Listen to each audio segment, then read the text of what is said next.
Good evening, everyone. Hope you're all settling in and getting ready for an unbelievable Leeds United performance this evening. I know I need it to give myself some belief back. Hard, isn't it, when you don't do your own job?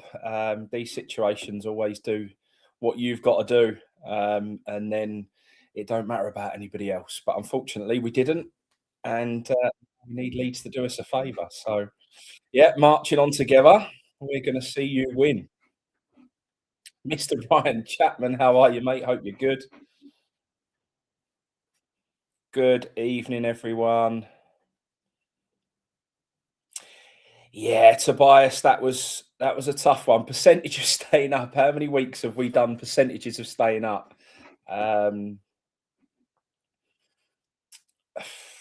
I mean, it's all but done now, isn't it? It's I'm not sure percentages come into it anymore. I think we just need a miracle, and that's it. I've got old Daniel Farker in my ear as I'm listening to this. Do you know what though, Jay? I've got to be honest. I am very much in a position where I am not bothered about Championship football anymore. I know it sounds like a bit of a cop out, and it sounds like a bit of I don't know, a bitter take on things, but it ain't that. I have watched a lot of lower league football, whether it be Championship, League One, League Two. I watch Championship because Charlton's there now and Connor Coventry, and we still got a good relationship with him. League One when Charlton was in there as well. League Two because obviously my one of the players for Bromley helps me do the coaching down at Cray, so he always watching out for his games and watch plenty of games that he's played in. And I've also watched a lot of National League stuff and also Isthmian Premier League for Cray Wanderers, and it's proper football. Even that Championship, the way referees ref games is so different. They don't give silly fouls. They just wave players up and go get up, and there's more physicality allowed. Just everything. Yeah, Hornchurch. That's what I'm saying. It's like flashback football. It's like football, 10, 15 years ago. So look, I'm not saying it's all done and dusted. We stay in it till the bitter end, and if Tottenham win tonight, then it's as good as done. But if Leeds can somehow keep us with a bit of hope, then I'll stay believing right until the end. But the football, and I know, I mean, someone's just put there, it's, it's hard for us because we're not going to have that Upton Park advantage in the Championship. But I've got a frame back there. It's not that black one, it's the white one there. And it's got every ticket from that season away games, including the playoff final. And it's also got the Cockney Rejects reunion gig. And that whole season, I loved that season. It was a blinding season. Yeah, I mean, I'll watch West Ham wherever, whatever the level. It don't really matter to me. Just this modern day football. And do you know what? I've said it to a few of the Millwall lot, and they're all so desperate to go up. And I'm sort of saying, look, I know you're going to have an amazing season. Of course, you want to have a season in the Premier League, and I get that. But it ain't what you think it's going to be. They're all going, oh, we get to go to these big stadiums. Yeah, good. But I'd rather go to Hillsborough. I'd rather go to whatever. Like, they're proper old football stadiums that are still got that bit of, I don't know, they just feel like proper football grounds. All these new football stadiums and all that, and just how it's all been watered down, just makes me not that bothered about playing out of the Premier League anymore. So, I don't know. Maybe when I'm down there and we've got a half-empty, soulless bowl, I'll eat my words a little bit. But yeah, do you know what? If it weren't for the stadium we're in, I would be not bothered whatsoever. Like, I would just be all for it. It is just that poxy stadium that we have to deal with that just makes me feel like yeah, it might not be as enjoyable as maybe it was when we went down previously. But do you know what, Trudge? You're saying there, full of people who flew in and don't know the songs.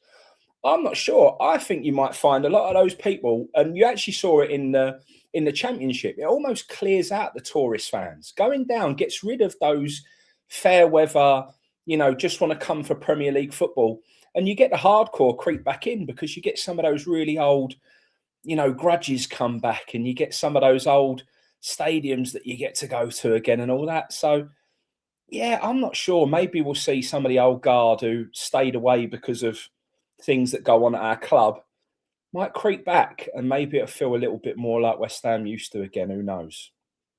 Um, but how are we feeling, everyone? Obviously, still sore, and that was really, really difficult to take yesterday. But are we feeling like Leeds can get a job done, or the fact that they've got nothing to play for anymore, does that change things a little bit? No, Simon, look, I'm not sitting here saying that, I'm not taking the financial mess into it. We can go to the ins and outs of every factor of getting relegated and what that causes. But I'm just trying to look at it from a position of me going on along to a football match at West Ham, because that's all I care about, really. We can go into what they've done to the club, how they've run it, the finances. I can't affect that as a fan. So all I'm interested in is what I get to rock up to every week when I go and watch my team play football. And if I can get a better experience for me and my boy, and it can feel like a bit of West Ham again, and we can win some football games, and he can see us go on a run. Yeah, I mean, I'm clutching on to straws here, obviously. But, Mr. Pete Hammer's mentally exhausted after yesterday. Yes, it's tough, mate. It's tough. The boy didn't want to go to sleep at all. He was really disappointed. It kind of got him a little bit. He'd always believed that we would stay up, and I'd always kind of given him hope.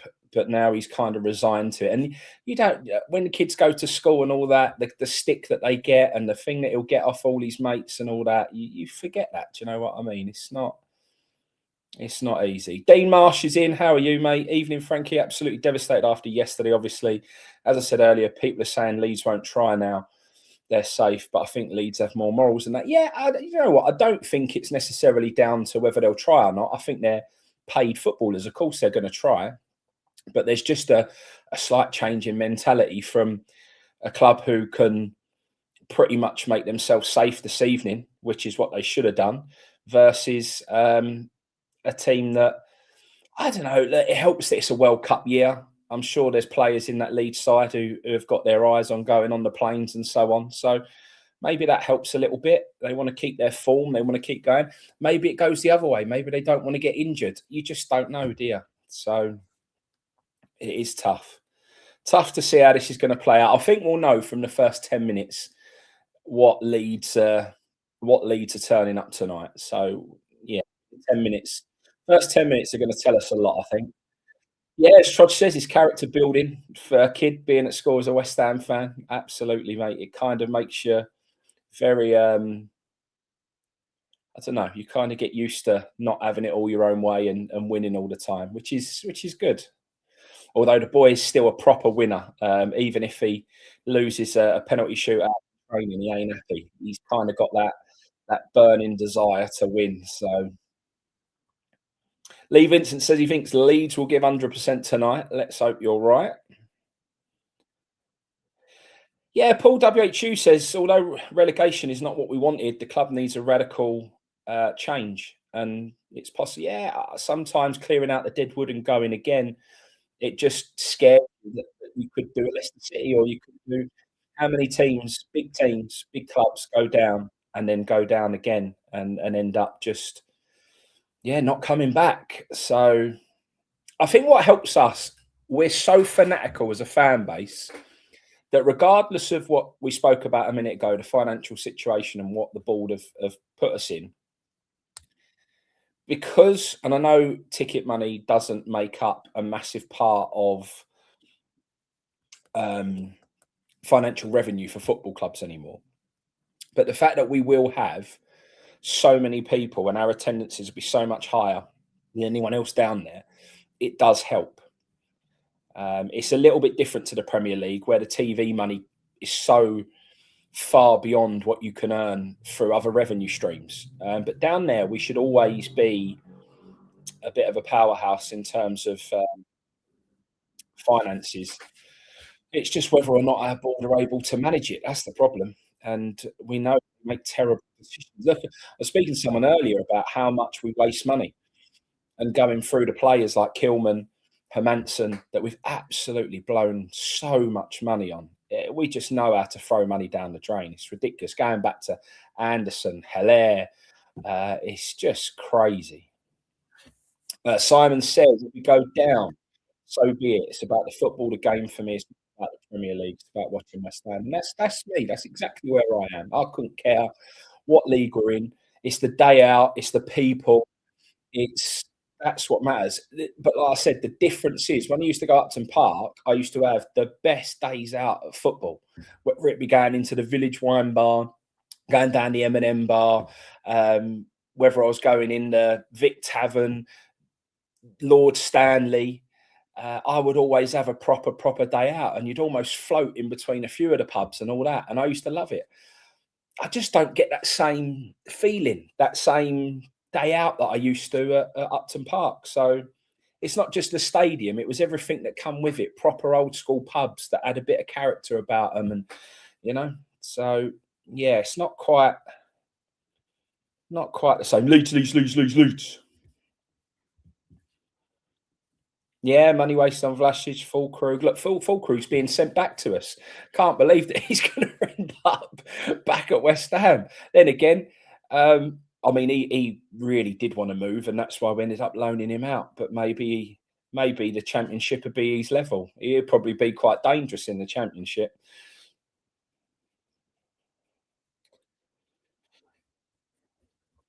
Yeah, Green Gate snooker. That's the one I remember going in the old Green Gate. Yeah, having a bit of that. Yeah, mate, absolutely.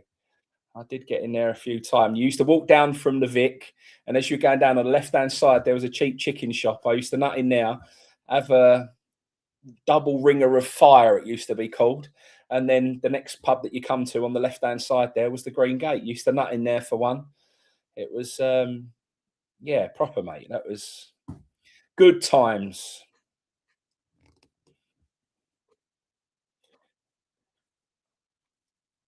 Right, so the kick-off rolls nearer.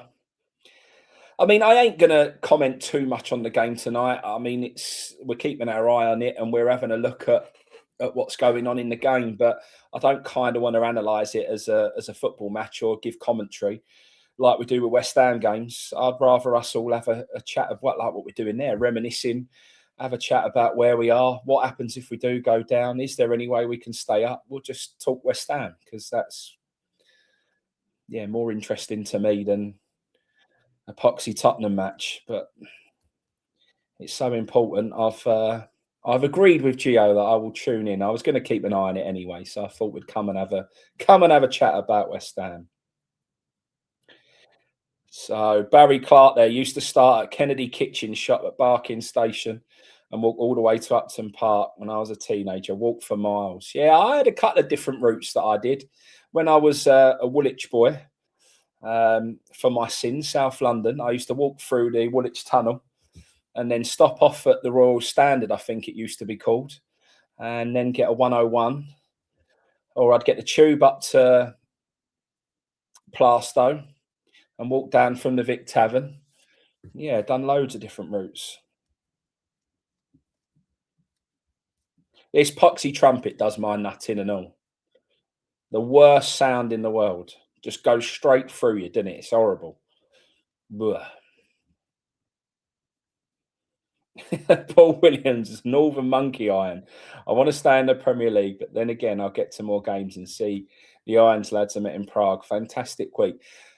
The thing is, going down, as much as it still ain't easy to get away tickets, it was a little bit easier to get away tickets when we went down. And yeah, just it, like you say, you can always get tickets where you want in the stadium. You don't necessarily have to have a season ticket. You'll be able to get around in a. Do you know what the club could do right now? And this goes back to talking about West Ham rather than Poxy Tottenham Leeds.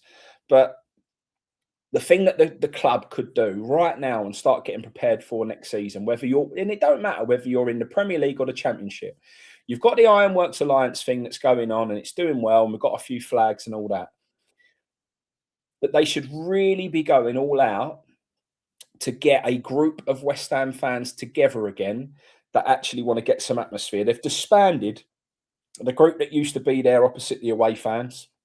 Um, they did everything they could to break up any pockets of atmosphere or any pockets of fans who wanted to get behind West Ham and really roar us on and sort of just disperse them all around the stadium and water everything down. We ain't in Europe no more. We're not even anywhere near it. Take that silly wall down and just try and get a few West Ham fans back together who want to make a bit of noise and want to, yeah, want to get behind West Ham again. That would be, and it doesn't matter because that stadium next season, if we do go down, is going to be half empty. And having a solid area for people who are going to get behind West Ham is going to be so important. Well, we said 10 minutes would be. Oh, we said 10 minutes would tell us what we need to know, but Leeds have come out on the front foot. They've, yeah, they look like they've got plenty of energy and an early little rocky moment for Tottenham now. Rob says, I was living in Plaistow years ago. I'd start at the railway. Yeah, another one. West Ham Park, the Hammers, and on crawl down to Green Street. Yeah, absolutely. The good thing about coming out of Plaistow there is you could go either way, couldn't you? You could go on down on the right hand side and you could go towards the wine bar and you could go all the way down to when the M&M bar was there. Or you could go left and you could go down to the Lord Stanley and then you could go through the alley and get through to West Ham there. All those little rat runs of different places that you could, that's football for me, not coming out into a shopping centre and a massive open space. It was always about those little back streets and it just had a football feel to it. I do miss that. Yeah, Leeds are looking pretty strong. And they've had a little bit of early energy going on there, which is good. Do you know what? Leeds fans, they gave me a bit of stick when I said that I thought United roared United back into the game when Leeds played them and got their win at Old Trafford. But I wasn't knocking the Leeds fans. You could hear them for the rest of the time. I just thought there was one moment where United really started to get behind their team. But Leeds are a proper football club. And look, like I think West Ham's a club that belong in the Premier League. Leeds is one of those clubs that you want in the Premier League. Proper away day, great old stadium. I remember going there when Nigel Winterburn scored at the back post, and we was all singing "You'll Never Get Rio." And then about 3 weeks later, they went and signed Rio. So that didn't last very long. But that was a proper away day. Yeah, Leeds look like you say, high press, getting in Tottenham's face. Something I wish we'd blooming do.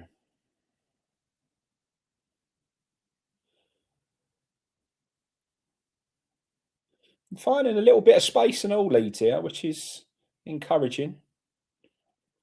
And Tottenham are on the break now, though. I watch other teams, and I don't want to be all doom and gloom because that ain't what it's all about. But yeah, the game just seems to be played at a different pace to what we play it. Even against Arsenal, I know we battled well, but we didn't want to press. We just stood off them, let them have the ball, and I know that was part of the game plan because we'd seen City do it to them. But everyone else just seems to have more energy than what we have and put themselves about more. C. Miles says, I remember the police horses guarding the way to Upton Park. We're all in a line. Tedious, but once you could smell the ground, it was exciting. All those scarf sellers, burger vans, souvenir shops. That's it. That it had a feel to it, didn't it? It was just an electric atmosphere. As soon as you was getting to that ground, those sounds, those noises, everything about it, it was just how football should be. And you just don't get that no more with where we are. Yeah, we certainly are. We're all Leeds supporters tonight. Dean Marsh is tuning in on 5 Live, and he's slightly ahead. Well, he can give us the spoilers when Leeds get there first on their way to a 3-0 victory.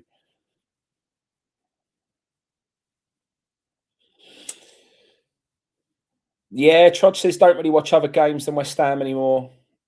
He thinks it's mostly down to VAR. VAR just takes all of the I'll tell you a perfect example. Old Trafford, not last season, season before, when we went there in the cup and we scored.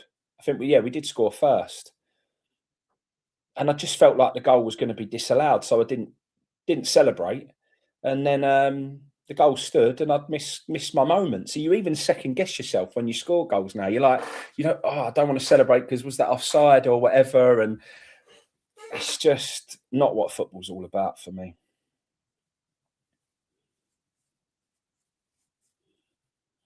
Yeah, and that's what football should be. It should be a free flowing, fast paced football game. It's not American football. We don't want stop start. We want fast pace. And I'd say to anyone, any of the younger fans who never watched it through the late 90s, early sort of 2000s, go and watch Premier League years and see how football used to be. More direct, more risk, players willing to have a go from anywhere. The whole thing was just proper football. When the old Sky Sports days, I know Sky Sports have killed it in the end, but when Sky Sports came in '96, for that first 10 years of the Premier League, it was. I know there'll be some people in here older than me were saying that that was the beginning of the end, and they hated that. But for me, that was what the football I grew up watching, and it was just so much faster, so much more enjoyable than the game we watch now.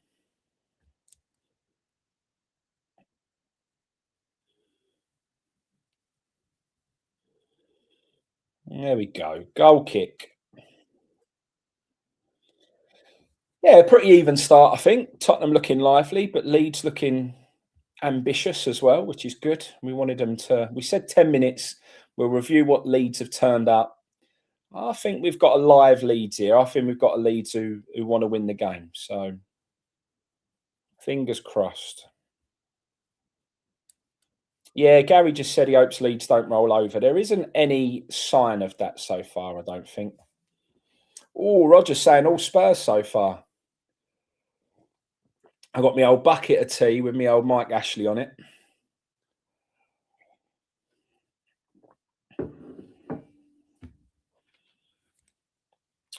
Dean says he's 50, seen it all. Saw us in the FA Cup against Arsenal when he was 5, seeing us relegated, promoted, countless managers, rubbish signings, great signings. This relegation will hurt. And it does feel different to other relegations. And I just put that down to where we are as a football club. We ain't that tight, united unit that we used to be. It was West Ham United.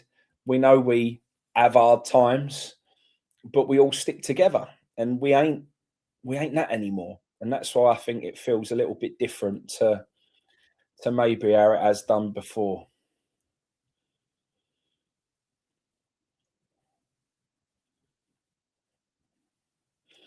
Yeah, I thought that. Craven Moore said how bad Chelsea are and Spurs will easily beat them, and I thought that. But they're a bit Jekyll and Hyde, aren't they? They can turn up and have a performance, and ain't there a stat or something how bad Tottenham normally do at Stamford Bridge? I'm pretty sure, like, there's a thing that they never win at Stamford Bridge. So I'm gonna go with that. No, I better not drink for that mug when we play Newcastle. He's gone. He's not their man anymore.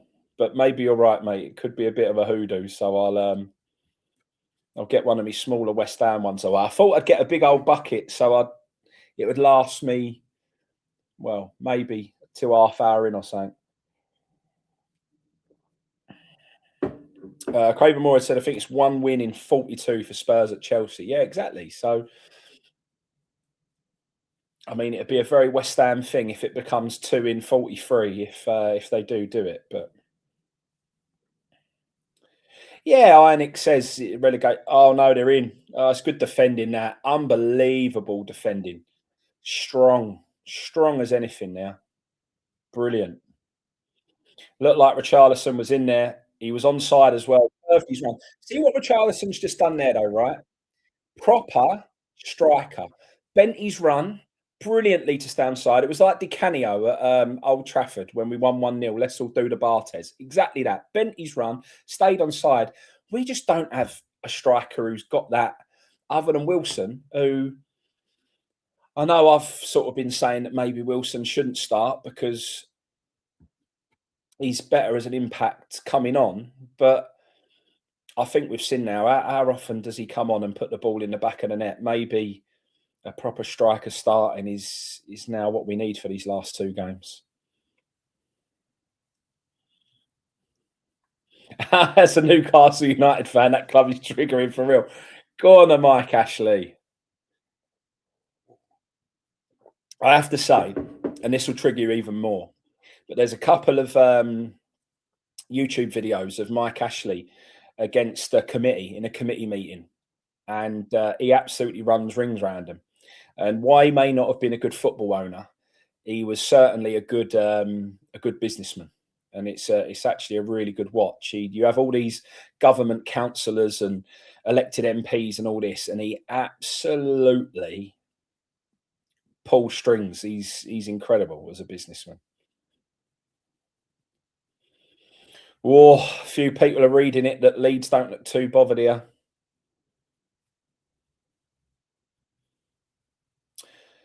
Yeah, Tottenham are on the ball quite a lot, and Leeds have been forced to go a bit deeper now. They come out with looking like they had a bit of intent and wanted to press Spurs nice and high, but they've done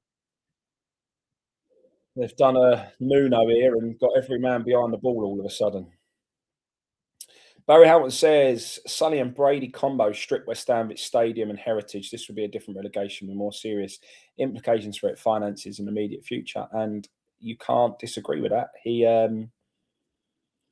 Barry, you are pretty much spot on. It just isn't the same, and it is worrying. It's worrying to see how this pans out now.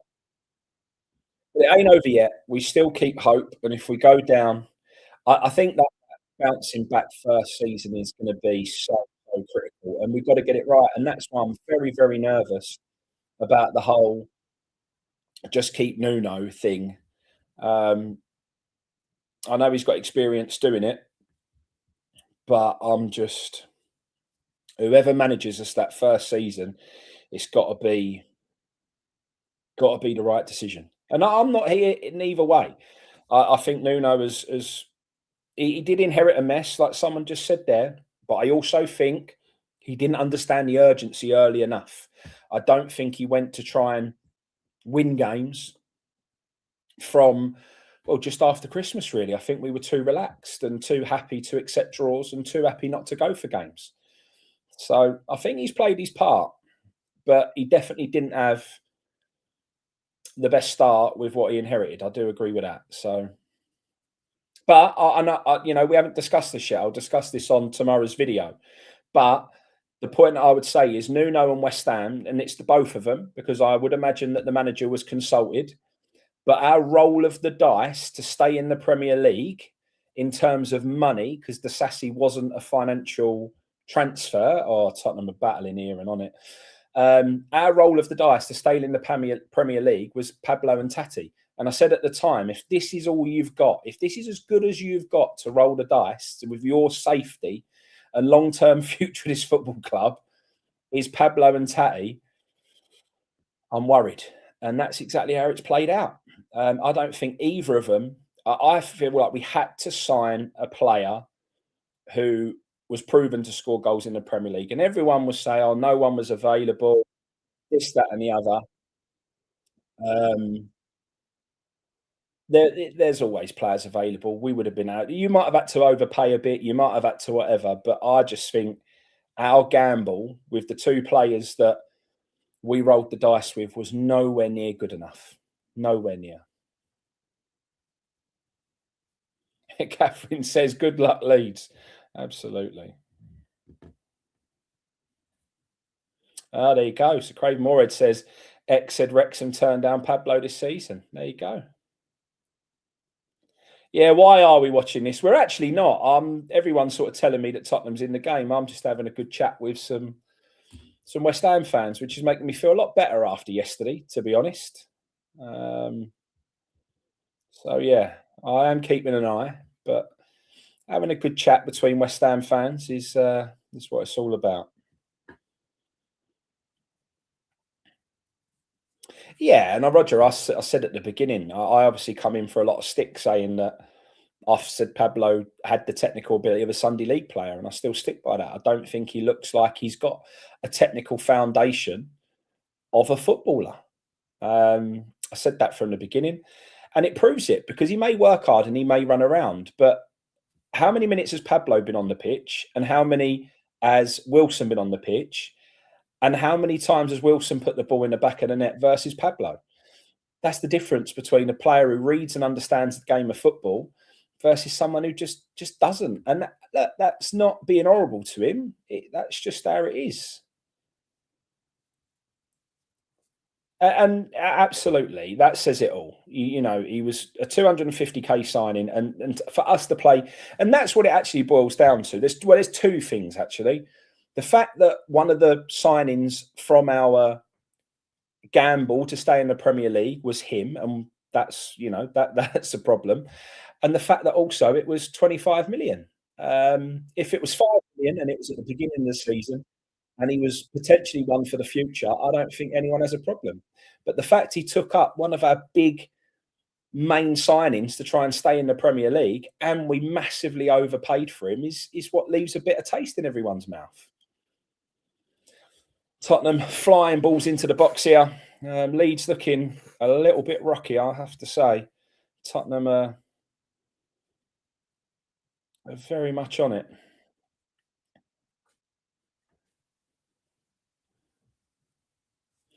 Yeah, and I know people say it's his first season in the Premier League, but how many players come to the Premier League and work out quite quickly? And I also hear some people say that he's young. You know, I'm not saying any of that. The point is just have a look at his technical ability, receiving the ball on the back foot, how he uses his body shape, how he reads and understands a game. All of that sort of stuff just seems to be lost with him.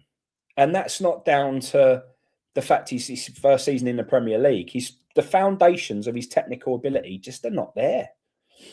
And that's it.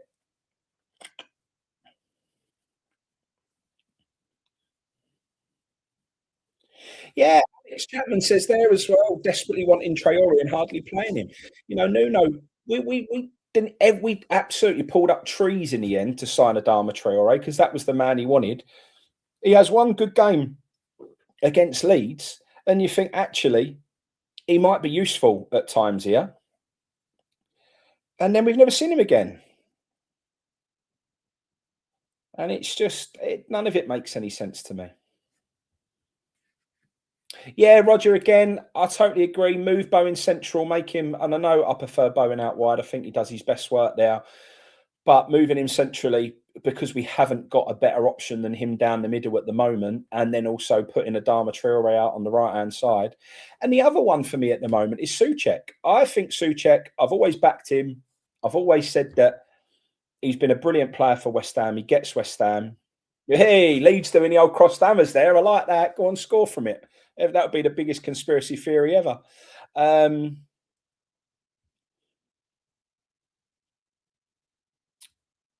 so yeah, it's I don't know. It's the whole thing. It just none of it makes any sense. You put Bowen up top. Oh, nearly opened up for Leeds there. Yeah, that was close. Yeah, and as Alex says there, the Pablo deal stinks. It's not the guy's fault. That's absolutely right. He's a young player who's been given an opportunity, who's never ever going to turn that down. And he's come in and he's done everything I feel that he can to try and repay the massive overpayment that we've made on him. Yet he hasn't got it. And that's it. He just hasn't got it. And that's whose fault's that? It's I don't know.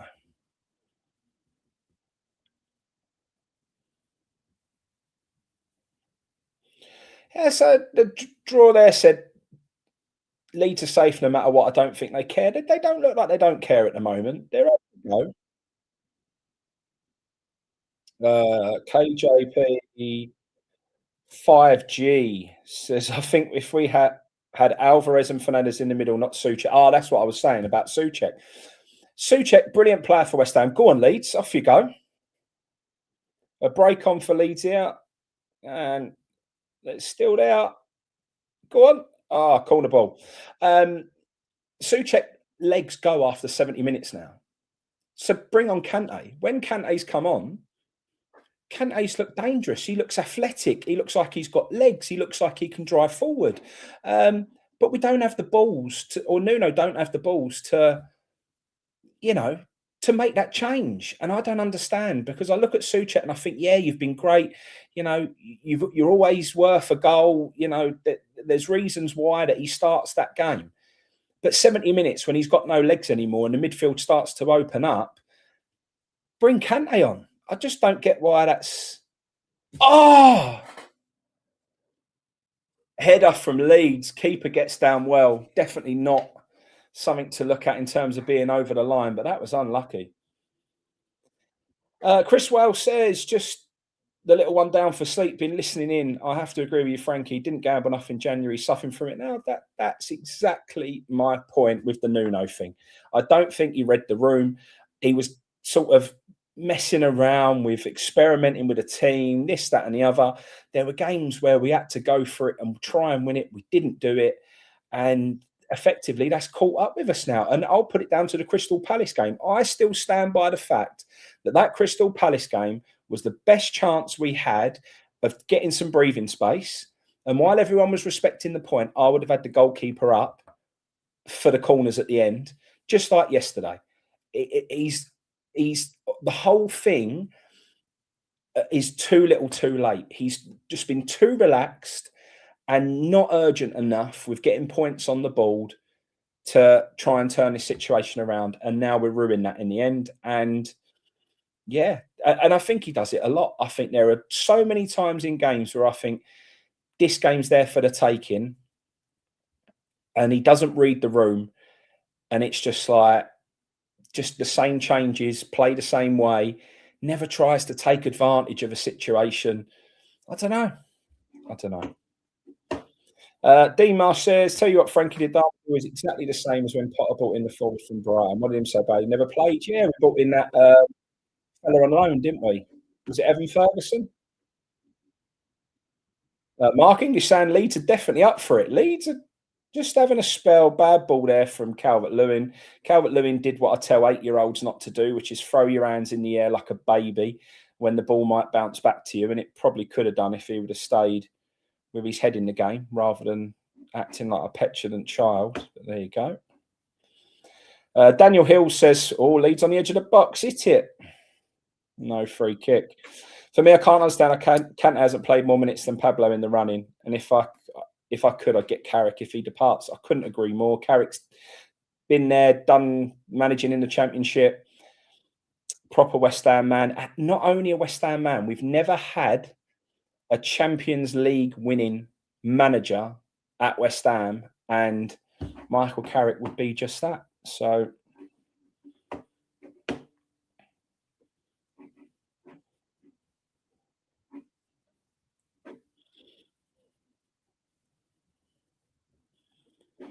yeah, but I mean, it's a shame because you are going to lose some great players. Fernandez is the first player, and Somerville actually, are the first two players that my boy's been inspired by in the past couple of seasons.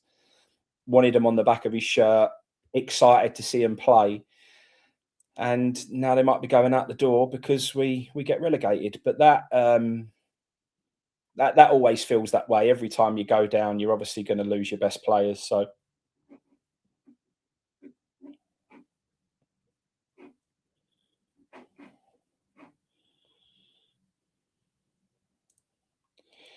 say Kim, interesting comment here. Can't knock the players. They play to their ability. Nothing to do. Nothing against Nuno. Good manager, but another defensive manager. I wanted a more aggressive manager. I think that's a fair comment. You know, I think that's fair to say that we all want to see us play on the front foot, just like what these two teams are doing here now. Just makes it for a bit of exciting watching. Just have a go, try and win football matches.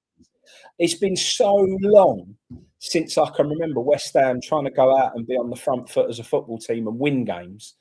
In the end, it just, yeah, you do feel, you just crave it, didn't you? Because you see other teams do it and you think, well, why can't we do it?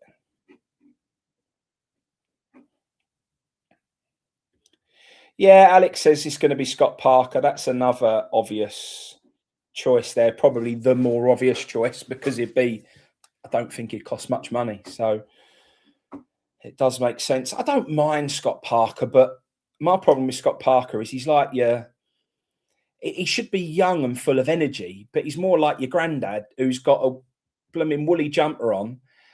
And sort of, he just don't have enough character for me. He don't inspire me. He don't. I don't know. When he talks, just all a bit bland and a bit boring. So I don't know.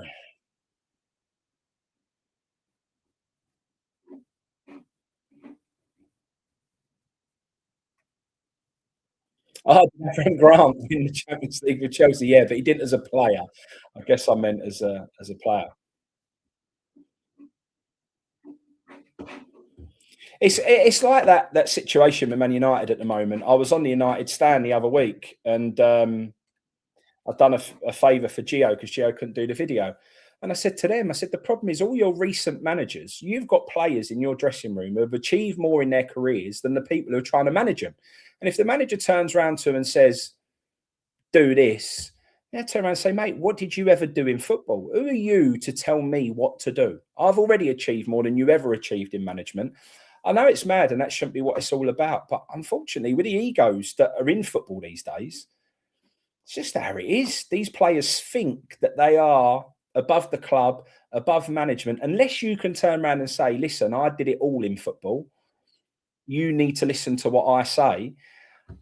They just don't have no respect. And I think that is a problem. I think that's why Man United have been so poor in recent years because they've not been able to get a manager come in who's bigger than the players in the dressing room.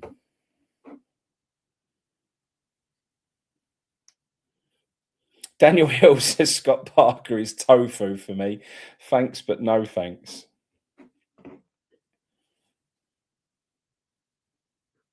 Yeah, Will Steele's an odd one. Don't know about that. I don't know. It's Eddie Howe's going to be another one that's going to be thrown around. If Eddie Howe goes, that will definitely be one that's mentioned.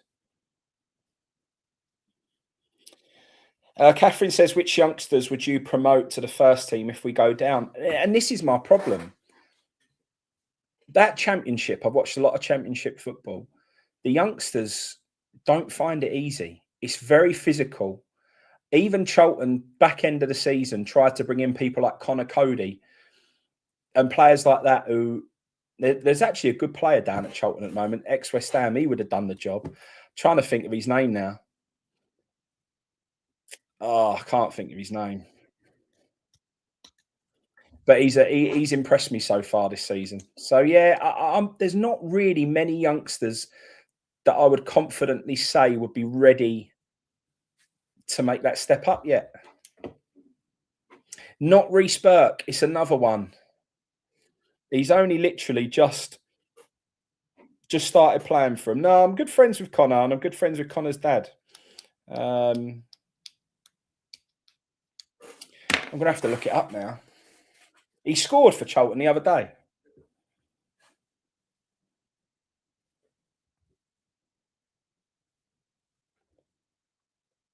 You'll remember him when it comes up. Let's see if anyone can get it before I can get it.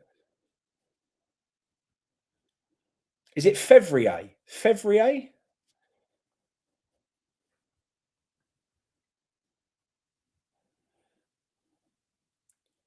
Jaden Fevrier. I'm sure that's the one. Evening, Paul. Hope you're well, mate.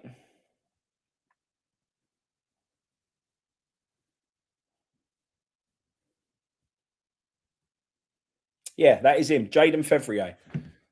Good player. Causes a lot of problems.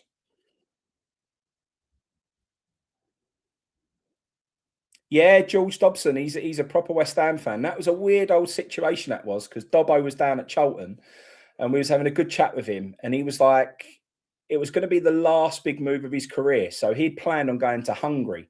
He was signed. Charlton agreed it. He was going to Hungary. That was it. And they sort of said, "Look, you know, you're the signing on fee that you're going to get for going is going to set your family up for life." He'd been out to Hungary, like the way that it is and everything else, and that he just felt it was a good move for his family.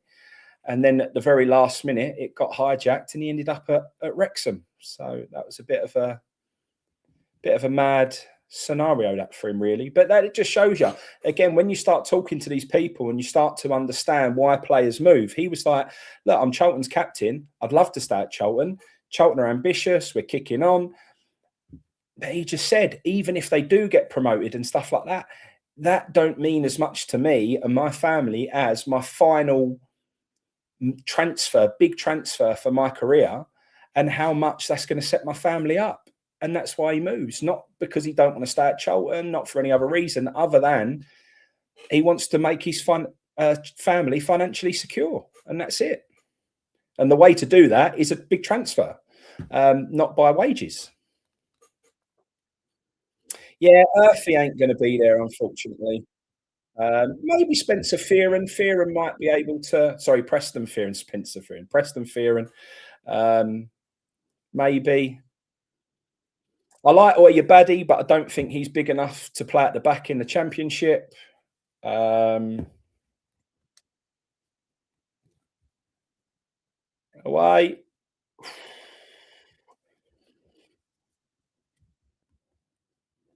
Yeah, Alex Hammer says the under 21s league is a waste of time. These kids need to play men's football.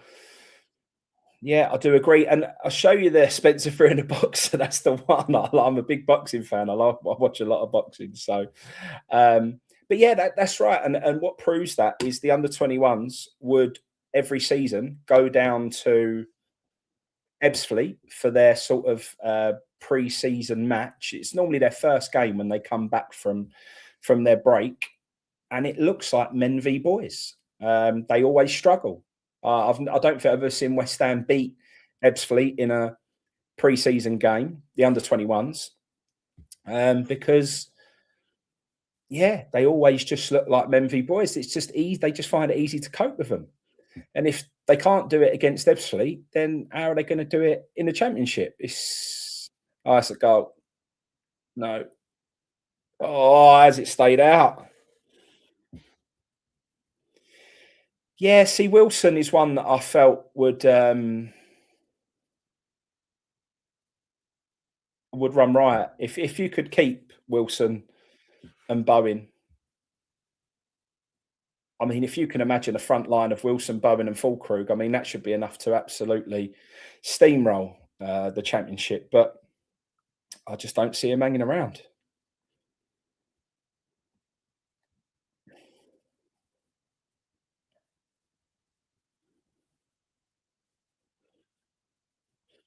I'd love to think Bowen would stay. If you sign a 7-year contract, you're signing it for accepting that that might be something that happens within that time. Um,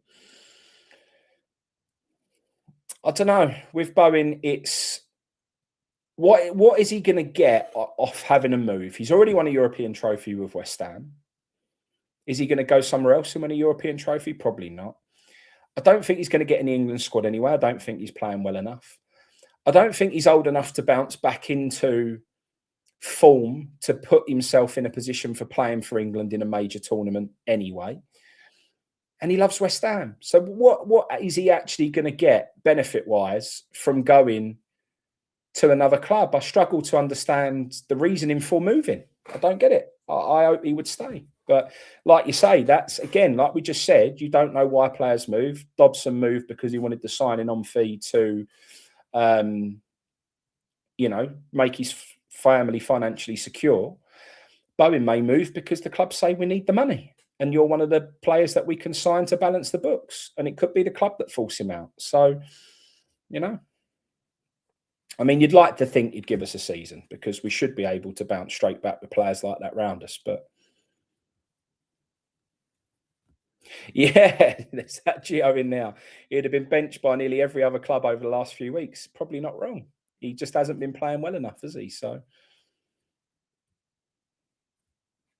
Trudge was gutted that Adieli left us. I mean, there's been too many that, prospects that have left recently. But again, I mean, one of them will be Mubama, and what's he gone on and done? So you know, I get there. Just too easy through the midfield for Tottenham at the moment. Leeds have lost that bit of the middle of the park at the moment. It's just too easy. Tottenham are strolling through it.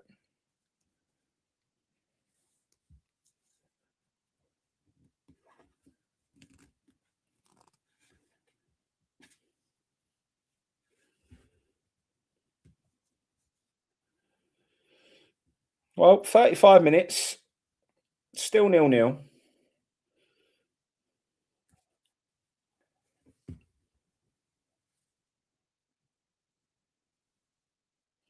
Another ball into the box. Tottenham are pumping balls in there, and they're causing problems. Tottenham putting balls into the box any opportunity they get, and things are starting to fall in front of goal. But it's not going in the back of the net at the moment. Just kind of still 10 minutes to go as well, and it's feels like Tottenham are getting closer and closer. Yeah, Mark says Leeds are riding their luck. Gio's feeling like they're getting too close. It does feel that way at the moment that maybe Tottenham could find a way.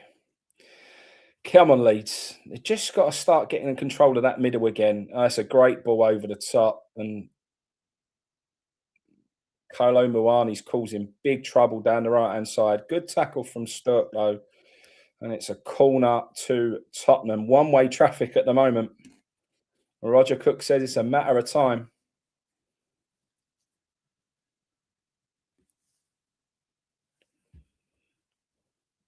Yeah, I mean, with the Bowen thing, look, he's been captain. It looks like he's going to captain us to the Championship. I do feel that he's got a responsibility to give West Ham one season. But again, he will see it as, with his age now, writing off a season for his career probably isn't ideal, but it's what he wants out of it. I mean, if he stays and he rockets West Ham back to the Premier League at the first time of asking, at that point, after scoring the goal in the Conference League final, it is time then to really make him the biggest modern day legend of West Ham. You've got to literally, yeah, just start to give him everything that he deserves for what he's done for West Ham. So I'd love to see that be the story, and what a story that would be if he could manage to do that. But who knows where his head's going to be.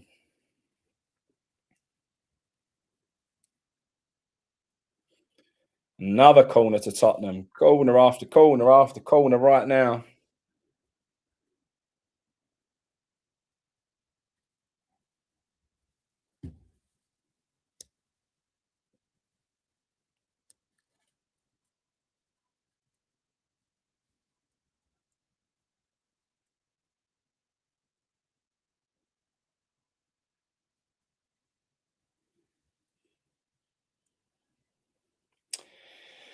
Edward says, if we go down, who would you try and sign? Defender, midfielder, striker?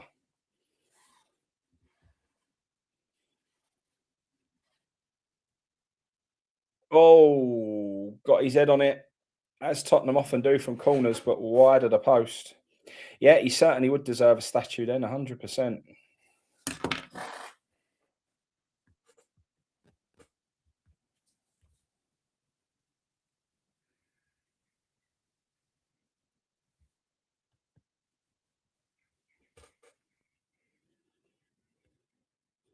Yeah, Millwall and Hull currently 0-0. It would be would it make me feel better? I don't know. Look, I'm only interested in West Ham. It wouldn't necessarily make me feel better, but it would give me a little smile if, after all their talk of Premier League football, Millwall don't even make it to the playoff final. If it could end here, it would be. I would walk into the managers' meeting at Cray next week, which was delayed a week, our managers' meeting, because so many of the staff at Cray are Millwall fans. I will walk in with a big, big smile on my face. Go on. Oh, Tanaka, what have you done there, sonny? That's West Ham. That Tanaka puts that in the top corner. Just fallen over.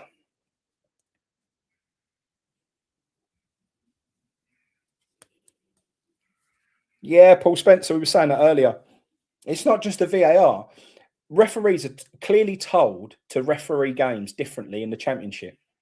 Championship, just peak the amount of times players are told to get up all the time through strong challenges, tough challenges, things, and you sit there watching it and you're just like, that's a free kick in the Premier League. That's a free kick in the Premier League. That's a free kick in the Premier League. In the championship, the ref just goes, get up, play on.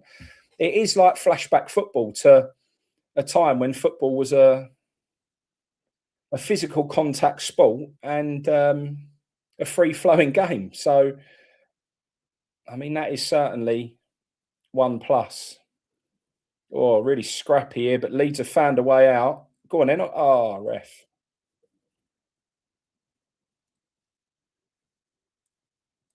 Do I want to play Millwall? They've always been fun when we've played them before. So, are they fun?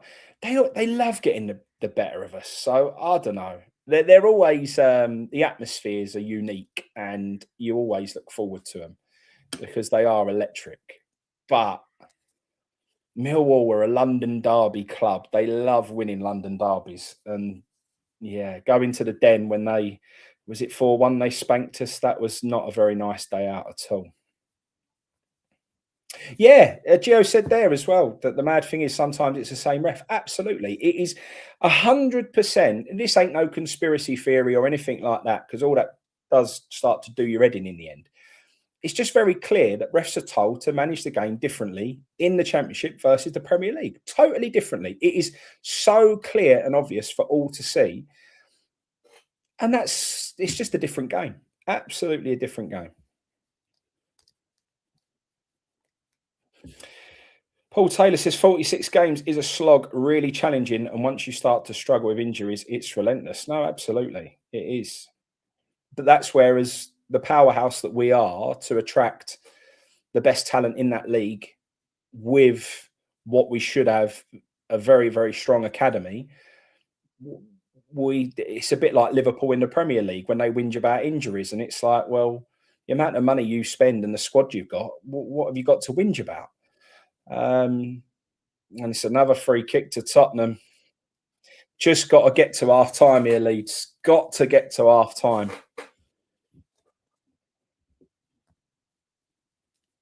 Yeah, no, it's always a lively one, West Ham Millwall. Absolutely. I mean, yesterday with Arsenal, again, I'm not getting into conspiracy theories or anything like that. We can talk about the obvious issue, but how many times did they throw themselves to the floor and the ref give a free kick under absolutely little to no contact? It was driving me mad. This is a physical sport, and every time they knew if they threw themselves to the floor, they'd get a free kick. There was one especially that Rice did when Rice went through and he threw himself, and I was just like, mate, it's so frustrating. But then we should be seeing that, maybe we're too naive and maybe we don't play the game enough. I don't know. It's not the football I'd want to see us play, but if that's the only way that you can compete and the way that you can win games, then maybe if you can't beat them, you've got to join them. I don't know. Yeah, James Gunn's just said it there. 100%. We need to dive more, buy fouls, surround the ref, and that is where Bowen hasn't been the captain that we needed this season. He hasn't been influential enough. Even yesterday, when the ref was looking at VAR and Bowen just went like that, that's all he did. Whereas you look what Simeone was doing in the Champions League when he was barking and screaming and getting in his ear roll. Like, sometimes you've got to have a captain who can play the game. And I'm not knocking Bowen. We know Bowen's a great player. We spoke about it. If we go down and he gets us up, he's going to be an absolute legend. Well, he already is a legend for what he achieved with West Ham. But I just feel like we are very, very naive as a club. I think our players are naive. I think Bowen is naive as a captain. Um, yeah, we don't play the game like other clubs do. And I tell you where it was. This was another one. Someone went down for us on the edge of the area. I can't think back to who it was now, and I was really moaning because he went down on the edge of our area after an Arsenal corner, and the ref played on. And I said to my mate, if he'd have held his head, the ref go on penalty. Ref's having a look. No, offside. It looks soft.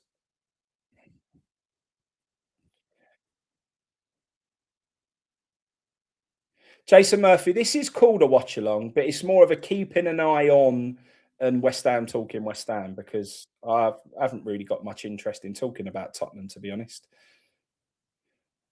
Well, he's held onto his arm, which was a free kick yesterday for Arsenal. But today, because it's player on player, oh, he's pulled him back by the arm. Pulled him back by the arm, hasn't he? Ah, he's offside, so that will be.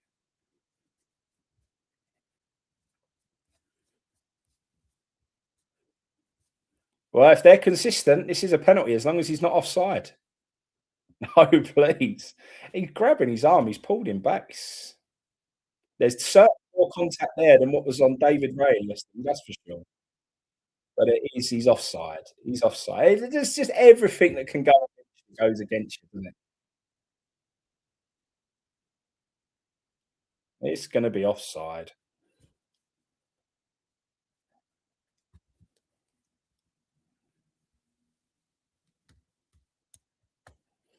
Oh,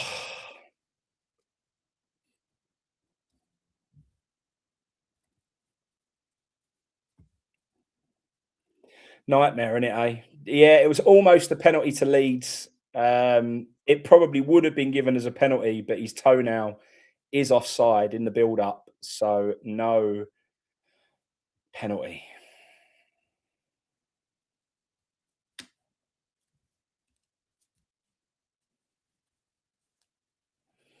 All of it's so weird, and it's just I don't know.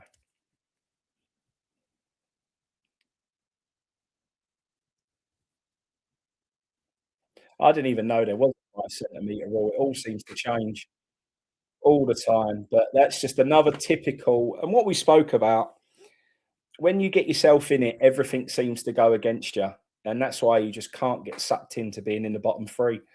Again, we'll go back, and I'll keep banging the drum. You can't step into the bottom three. You've got to get out of it as soon as you can when you get in there. The way you do that is by winning games. You have to be urgent. You have to get yourself away, or it just feels like everything goes against you. And we just was not. We just showed not enough urgency to try and push us out of the relegation zone when we needed to get out quickly as we could. Yeah, we certainly have. But nil-nil at half time, as long as Tottenham don't do anything from this free kick, I don't mind it. And Leeds are live.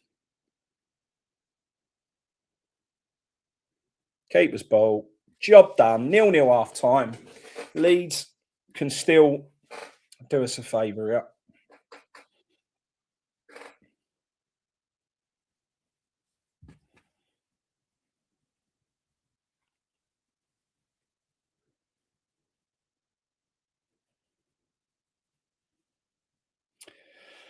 Rob says, if we go down, do you think we would bounce back up with games to spare? I believe we can. Well, West Ham's not ever. History says that we don't go and win leagues. We've never been a team to win leagues. Even when we've had our best seasons, it's been boys of 86 finishing third. Even when we've gone back up to the Premier League in recent times, it's always through the playoffs. We don't normally. I would love to see West Ham win a league. If we could do what Coventry did this season,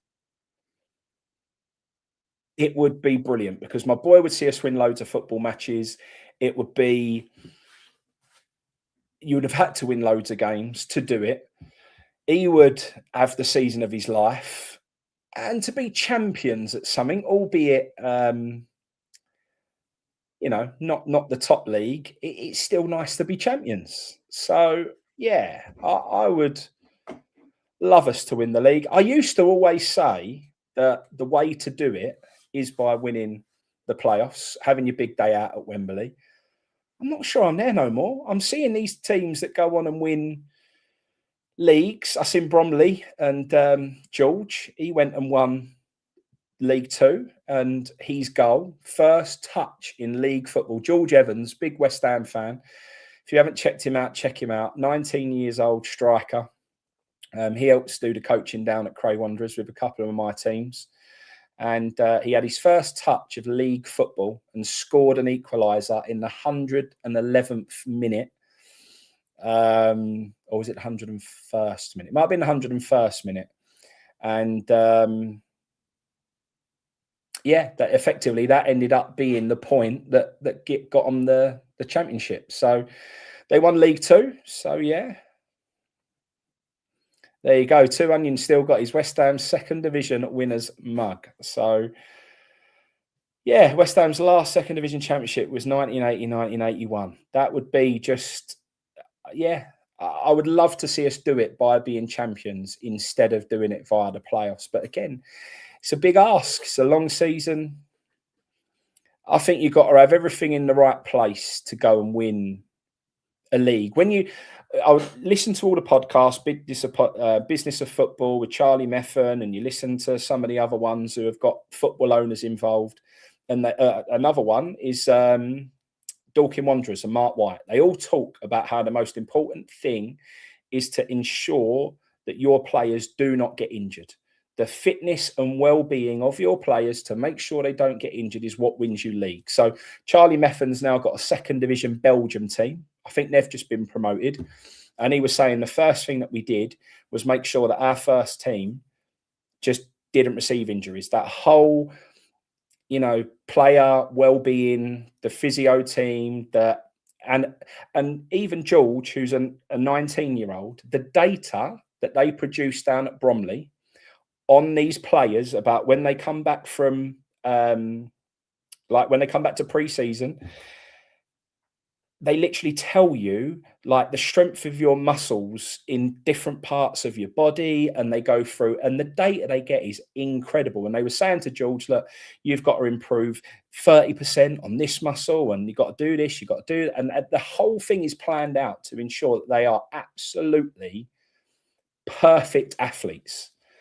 And it's a massive, massive part of a club being so organised and so well run that the care for the players is as good as it can be. I just don't think that's West Ham. That don't sound like West Ham to me. I don't see us having a plan in place and having all of that information in place to ensure that we can, keep our first 11 as fit as possible from the beginning, the very first game to the very last game of the season, to ensure that your best players that play as many games as they can. So yeah, Ricky Belsham, what's happening, mate? Long time. Hope you're well. Yeah, I just think we've got to be a very well organised, very well run club to go and win the championship, and I'm not sure that will be us next season.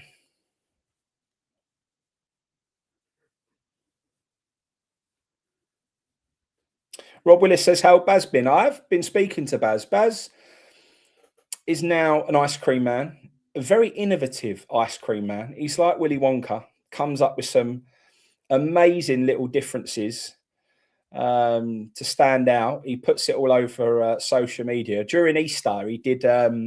He got £1 Easter eggs, split them in half, and he was filling the Easter eggs up with Mr. Whippy. I thought that was a genius idea. Very, very clever from our Baz. So, yeah, he. What we got now? We got. I clearly don't watch enough games on telly anymore because interviews at half time with players. What is all that about?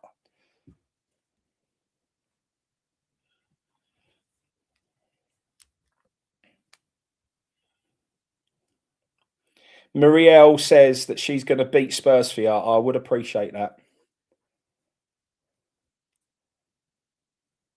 Scott Parker's a shout. We spoke about Scott Parker earlier. The thing with Scott Parker for me, I just find him a bit boring, a bit bland. That is weird, isn't it? Like halftime interviews with players that are currently part of the 11 that are on the pitch. I don't get that at all. I'd be like, my man should be focusing on the game. What are you sticking a microphone in his face for?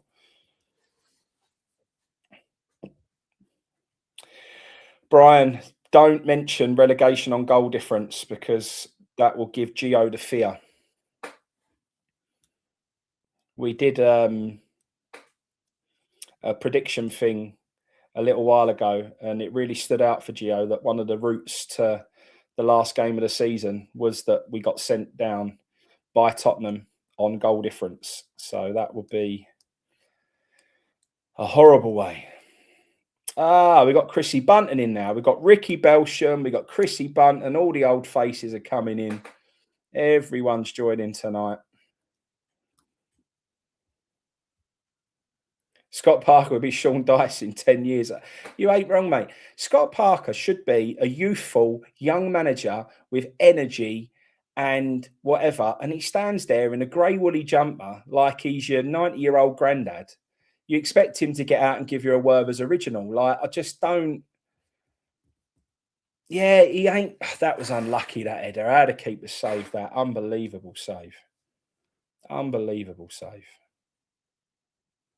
Got down so well. Really awkward for the goalkeeper there. He'd done so well to keep that out. Scott Parker was born 47 years old. He needs a blanket for his lap.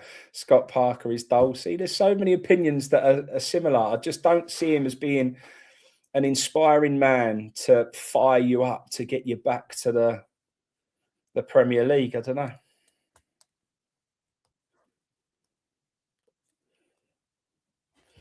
Well, Tottenham had moments there, but so did Leeds. So, we said after 10, we'd know what Leeds had shown up. It's the Leeds that are capable of getting a result. So we've just got to hope that they come out similar in the second half. Tottenham do what they do and bottle it. And then we can have some more hope again. How do you think yesterday will affect the players? I don't think it will. The reason I don't think it will, if it was 1-1 and it was a goal to win the game, that would be a different story. So, yeah, I just think because it was just to get a point, I think it maybe didn't hurt quite as much emotionally as maybe it would have done if it had stopped us getting a win. So I think we'll be all right. I don't think they'll be affected by it. I think we'll come out against Newcastle with the right attitude. And well, tonight, if Tottenham win this, it will hurt more than yesterday. If Leeds can win, they'll be right up for Newcastle. Yeah, and I agree. Everyone's saying Scott Parker was a brilliant motivator as a manager. As a player, and he was. I just don't think I've seen the same from him as a manager as what he was as a player. Paul, there you go. Last time we got relegated, we went down because of goal difference on 42 points and Leeds stayed up. Simon Hughes thinks Nuno will stick with a back three. I've actually seen a few people who almost suggested that it wouldn't be a bad shout to stick with the back three because it sort of worked against Arsenal, allowing Diouf and Wan-Bissaka to get higher up the pitch. Thanks for the super chats, everyone. Let me go through them quickly now. We've got Cool Chris. Sign Parker, but make him shave his head. I think he's still referring to him as being the next Sean Dyche. And then we've got Bob. If we go down, how many games will be televised? Well, I think it'll be quite a lot, to be honest. Because we'll be the cup final for everyone, won't we? So everyone will want to see West Ham get beat. and hopefully we're doing stuff at the other end of the table, and we're being televised because we're rocking and rolling to win the championship. Edmund would take Parker. I wish I had the ability to do a poll, but let's have a look at it in the chat. How many people would prefer, if it was a choice between, let's give a choice between three. Let's go with Parker, Carrick, and Eddie Howe. Let's go with those three. Parker, Carrick, and Eddie Howe. Who would be your pick?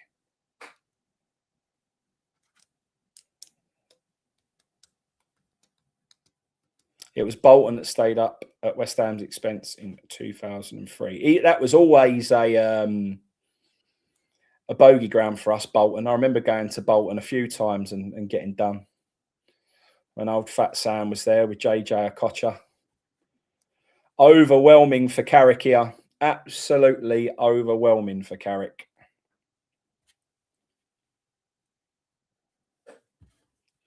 Few for how Stephen wants Slaven Bilic. Do you know what?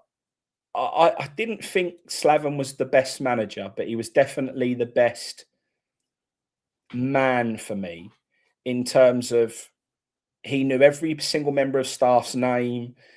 He come and sat on the tables at the player awards with everyone. He was a good man, Slaven. But he ended up, for me, becoming too friendly with everyone. He become everyone's mate.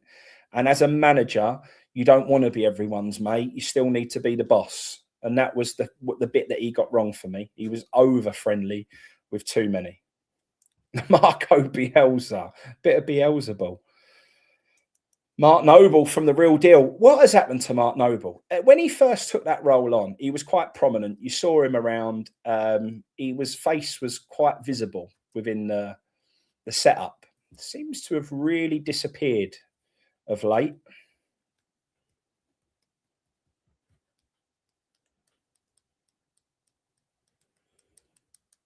Big Ange. We'll get whoever's free and available. Absolutely right. Whoever's free, available, and don't want too much money. That'll be the best option.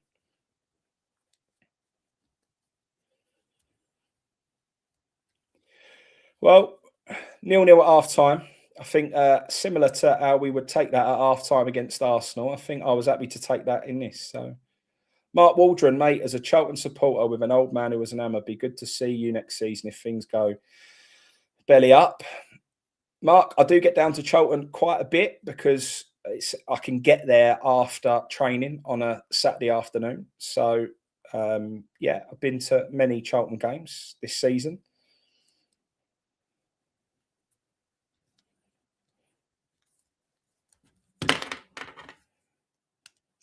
But I can assure you that if we play you next season, I will certainly be in the away end, mate. Craig Bellamy he gets West Ham, doesn't he? Every time he speaks about West Ham, he says the right things. I like it.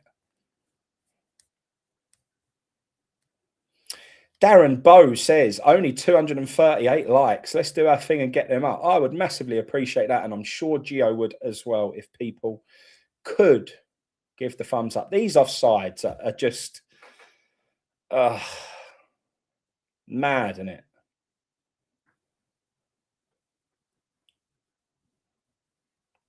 The Pez Wizard, Craig Bellamy went to my school. Are you from Wales then, Pez? Is that where you're from? Not that Bellamy definitely went to school in Wales. I ain't got a clue where he went to school, but it just seems like an obvious thing. Will Steele was mentioned earlier. I'm not sure about that. I don't think that's right.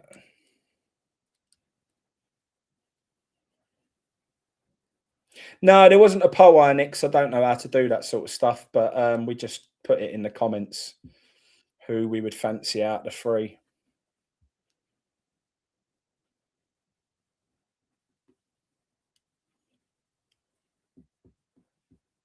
God, Jermaine Defoe's trainers are so white. It's literally causing glare on the camera. I've never seen anything quite like it. Yeah, Andy Smith, the Will Steele appointment is exactly the type of thing that could see you go down and go down again. That would be really, really risky. He might go in and inspire something and be the total opposite. I don't know, but I wouldn't want to roll the dice with him. I don't think.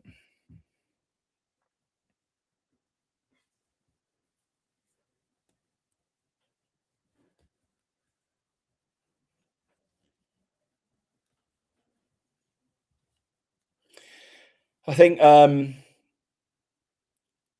Rhonda says there we just want a manager that attacks all levels of the club, play the same style. I think that's right. I think whoever we get next, we just want to see him be a front foot manager who goes and tries and wins football matches. I think that would be an instant tick.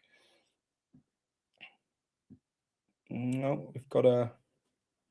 Was Parker in the poll? He was. It was Parker, Carrick, or Howe.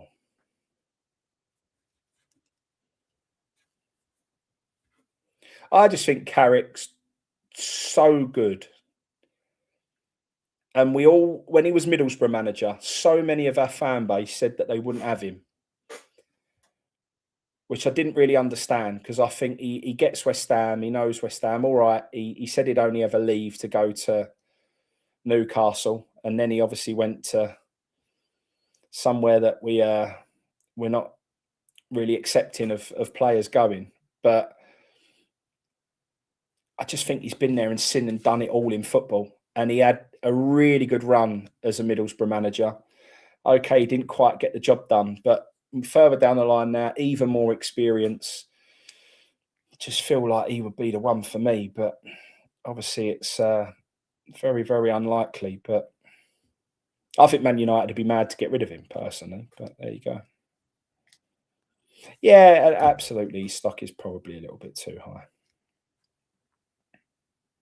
Well, for a change, we've actually got a few managers that people were kind of quite happy with. So maybe Sullivan's got an easy job for a change. Stevie G, I couldn't have that scarce around me. Not for me. David Mule says Richarlison has got to go off for that. I haven't seen it back. BL don't look happy though.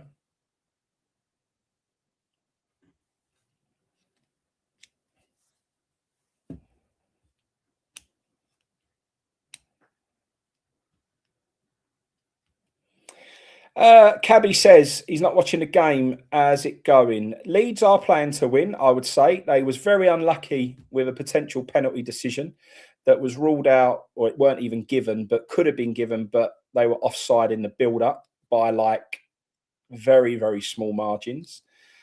Tottenham were knocking on the door at one point in the first half, looked like they would probably go and get a goal, but it didn't come. And then the last couple of minutes, Leeds had a couple of chances. So, yes, in the balance at the moment. I would certainly say that we've got a live Leeds team here who could get a result if they carry on the way they are. They don't look like they're on the old, the beaches yet. Pinks GD, Frankie, I know you probably have to be careful, but do you think Sullivan, mate, money talks, doesn't it, at the end of the day? So who knows? Is there enough there? Is there not enough there? Even if there is enough there, these things normally go away in these situations because money speaks at the end of the day. So no, I don't think there'll be any situation that anything like that would happen. Even if there is anything like that that's there or evidence to suggest that it should happen. So still 0-0 at Millwall. Come on the Hull. I've been sending pictures of Jared Bowen in his Hull kit around everywhere.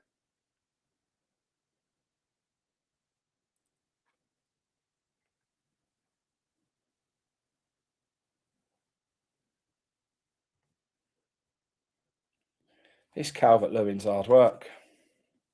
He'll go and score now. So it looks, looking at the stats, Millwall and Hull looks pretty even. Both had 8 shots each. Corner to Tottenham.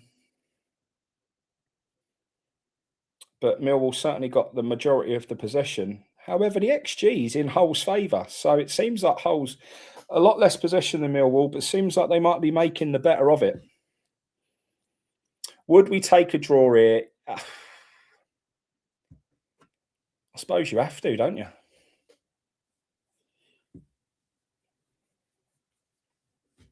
We've been trying to take draws all blooming season, so why not do another one? We might as well stick with our respect the point kind of approach to things. Whipped in by Spurs and well away by Leeds. On the edge, though, flick back in. It's a goal. Tottenham 1-0. Ouch. Ball just fell to the edge of the area. Great strike back across goal from Tell. Great finish. Let's revisit it. Would we take a draw? Absolutely. That is painful. And unfortunately, there ain't anything in there for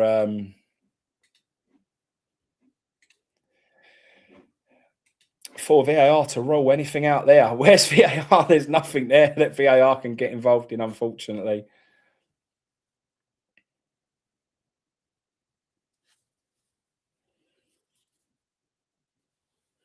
Yeah, nothing there. And just he has all the time in the world, and he look, no one's getting out to him, no one closes it down. Tanaka looks so petrified of a football hitting him. I mean, it winds me up so much that a grown man could be so scared of a football hitting him. Again, it's just another example of things in modern day football that just wind you right up. In the old days, you'd just throw yourself at that, try and get your head in the way, take it on the nose if you have to, just get something in front of it. Tanaka looked absolutely petrified, and Tottenham are in again here. Richarlison, get up. Don't you? Yeah, refs waved that up. Absolutely right decision there. Tell you what, Spurs, that could give them the bit of whoa, that looks terrible. They're showing the table now, 40 points to our 36 with a much worse goal difference. It's not looking good. Yeah, there is still time. Plenty of time as it goes. Tottenham, let's just keep believing in that Tottenham do Tottenham things. Yeah, it weren't great goalkeeping, weren't great defending, just all round. It was just poor. It was the first moment where Leeds did really switch off and look like they'd just got too casual.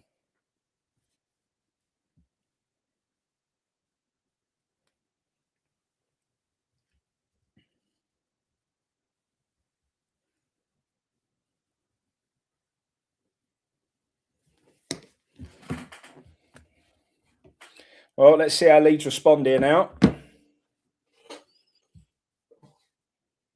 Mark English, life goes on.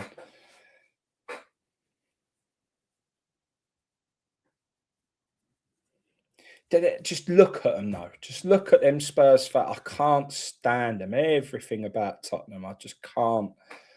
Oh, makes my stomach turn. Yeah, Plinks, that's right. If they and it seems to have given Tottenham a bit of energy there, and I wouldn't be surprised if they do go and get another one. But just too easy from Leeds, unfortunately.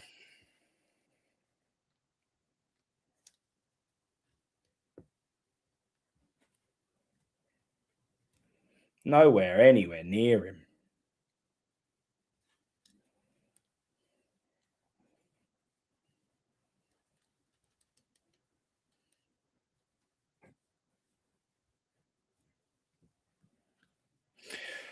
Lobstat man, I was reading the chat, so I actually didn't see the challenge by Richarlison, so I couldn't comment.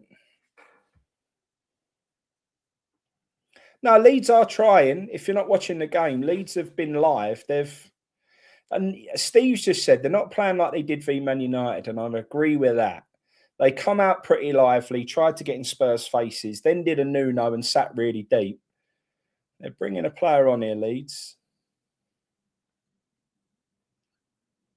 But I would say Leeds are still live. They're not on the beach. They may not be going at it gung ho, but they're definitely not on the beach yet.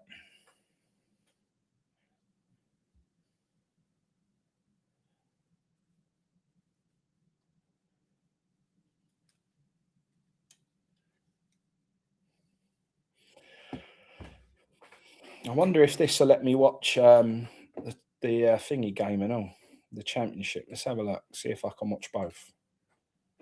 Oh, I think I can. Hello. Got a big old setup here. Yeah.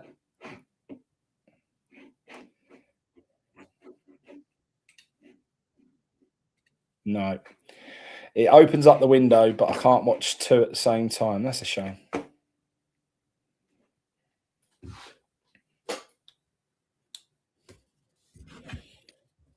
Well, Millwall's still got a lot of work to do at the moment.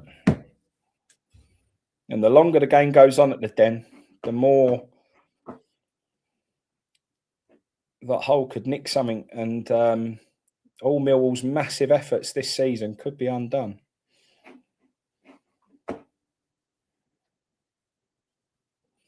Yeah, Sharpie, lovely. Good for you, mate. Sharpie says, as a Forest fan, it's nice to just watch football, not really have to be concerned. I wish we could be like that, mate. That would be lovely. It feels like we've not been able to watch football and not be concerned. It seems like it's been a very long while since we could do that.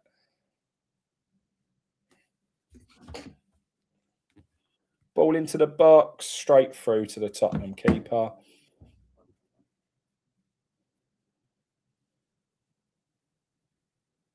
Sharpie says Hull's looking like the better team. Yeah, everything about just I can't stand them.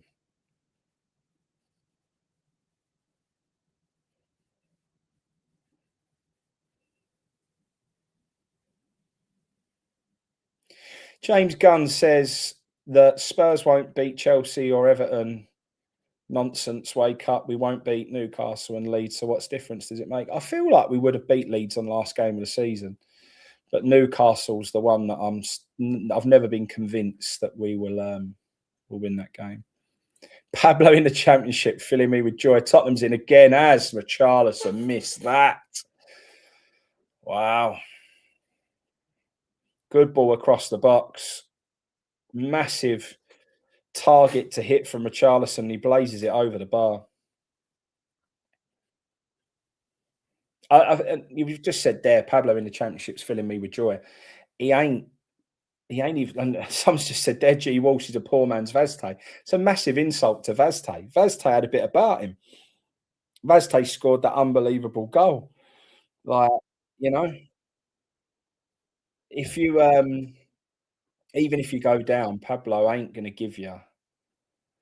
Steve Sturdy says Pablo and Tati would do a job in the championship. Tati would be an interesting player. Would he be that interested in the championship? I think Tati's got far too much ego and believes in himself far too much to have any interest in playing in the championship. None. I don't think Tati will have a blind bit of interest in playing in the championship, and I think he'd have to go. Pablo, totally different story. Oh, Tottenham chance here. No, it's okay.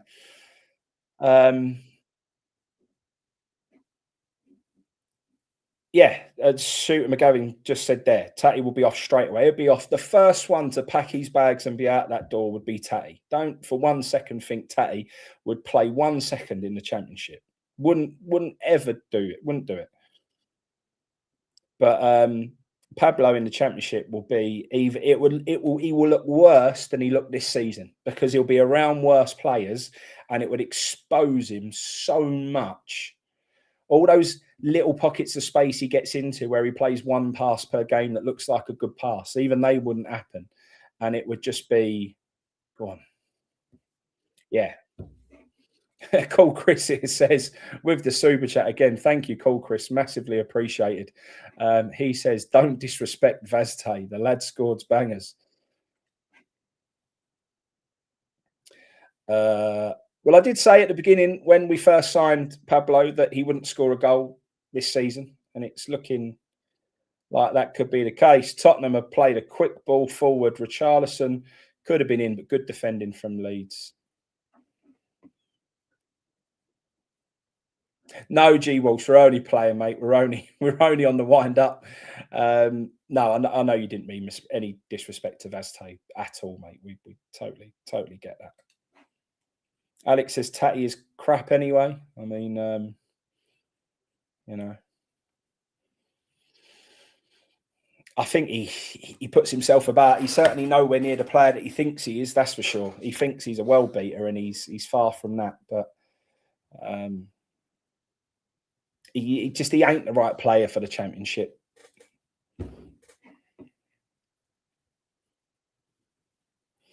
Ross says that he reckons Tatty, Somerville, Bowen, Fernandez, Dinos, Tadibo, and Wilson all go. I think you could be right.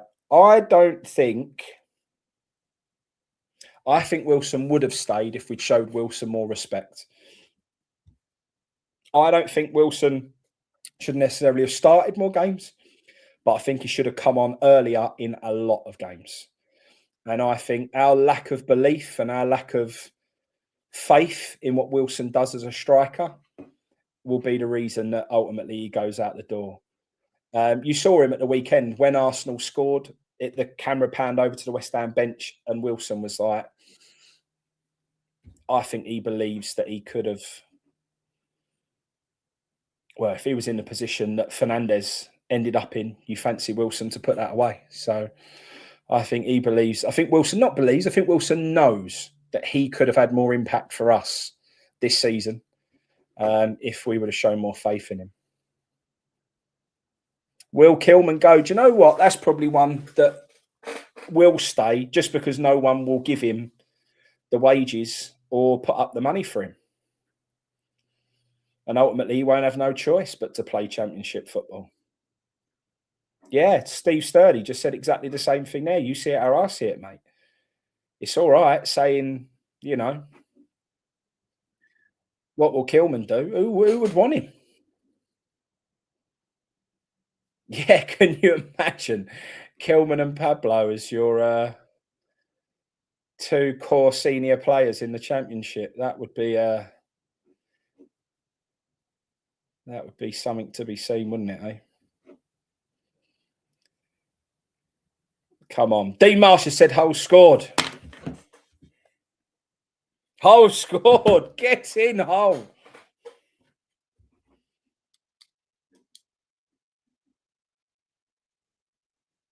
I ain't laughing at Millwall just yet. I know what Millwall are like, but I did say the longer the game goes on, Hull could nick something here. Lewis Orford, don't know whether he would see. Yeah, maybe he would actually. Orford is probably the one who would get game time in the Championship. It would be yet to be seen whether he could handle the physicality of it. But I think if would Kante stick around, maybe. I think you could see Kante in the midfield. But I don't think you could. I don't see you playing Kante and Orford. I think that's too young of a midfield, not enough experience. Ward Prowse, I mean, the game would be too. Yeah, I'm not sure Ward Prowse would be. Might be an all right for a squad player, but I'm not sure you'd want Orford to be Ward Prowse to be a starting player in the Championship now.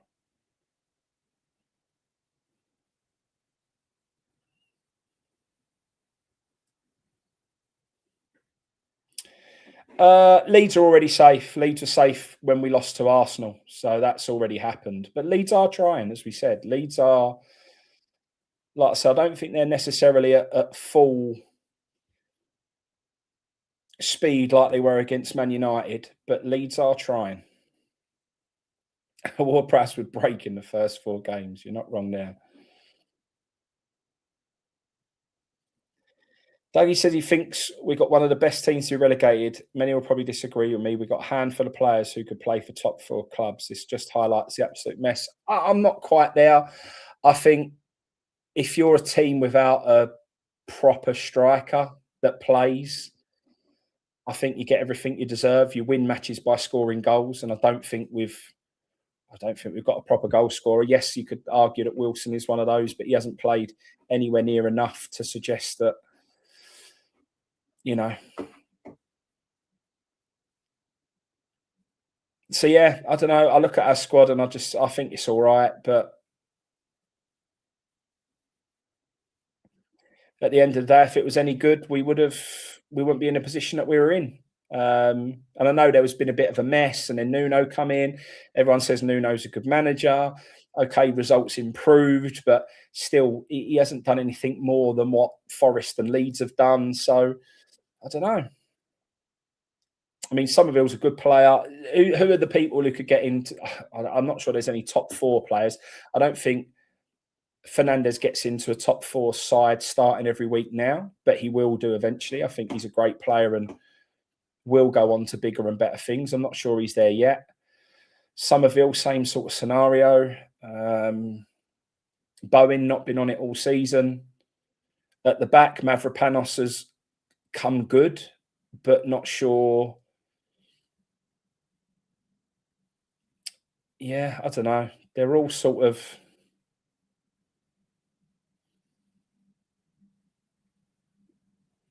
come on. Just keep watching the game and hoping Leeds put something together, and they just can't quite get it going at the moment. Steve says he thinks Bowen stays. We had that conversation earlier. We'd love him to give us one season, but it's just whether or not he will. I feel like he owes it to us as a captain.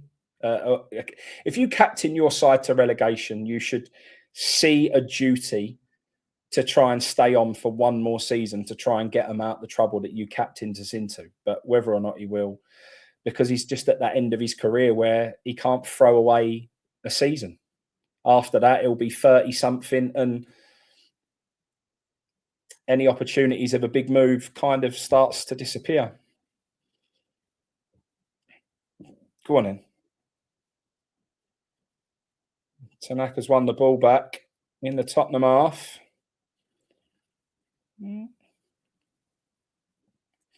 Tottenham got numbers back quick there. Leeds tried playing a few passes to try and create a bit of space, and before they knew it, Tottenham had every man back behind the ball. Andrew put here, we've got Kante, Souček, Walter Peters, Skulls, Potts, Mads, Pablo. So we said Tatty won't be there. There's no chance Tatty will be there. You'd have to go and sign a striker, I think. But yeah, another one here. We're too pessimistic. Hermansen was class in that league. Potts would shine. Souček would be top scoring midfielder. Kante, Magassa. I'm not sold on Magassa at all. Kyle Walker Peters, Orford, Skulls, Fearon. I agree with the last players there.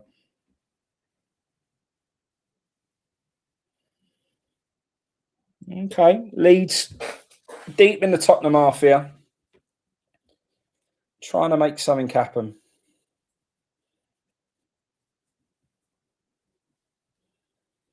Marky Boy says he's at peace with relegation. He just ain't happy about having to fly in for the extra 8 games. The longer the season goes on, the better, mate. Extra 8 games is a wonderful thing. You say extra 8, it might be an extra 11 if we do playoffs and a playoff final.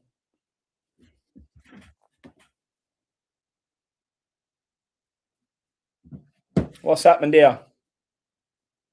There's a Leeds player down in the Tottenham box. Now Tottenham are breaking. Tanaka's having a go. Are they looking at it? The rest blown up.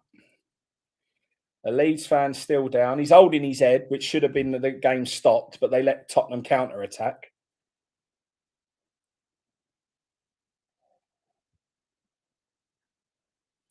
So he's watching the ball. He's gone for the ball. Oh, Oh, I can't see how you can't give that. He ain't got near the ball and he's booted the geezer straight in the head. It's a penalty, surely. He's got nowhere near the ball and he's booted the geezer straight in the head. Has to be a pen. It's not even a question here, surely.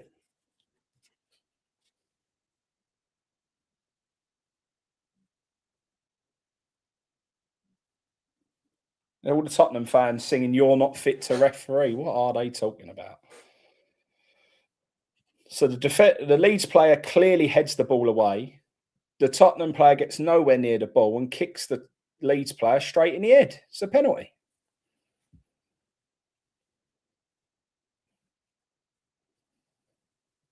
How long's this taking these idiots? It's a penalty. Give a penalty. This is becoming absolutely ridiculous now. What's he got to go to the monitor for? They've seen the geezer kick him in the head. It's a penalty.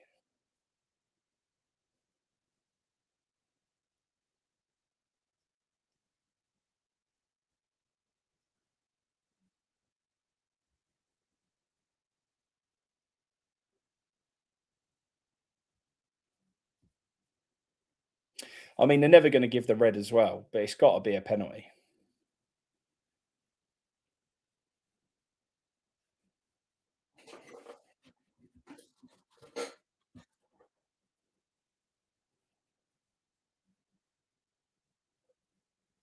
Oh,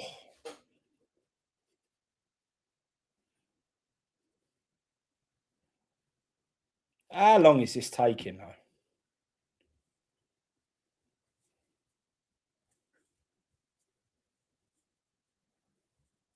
No, I just can't believe how long this takes them.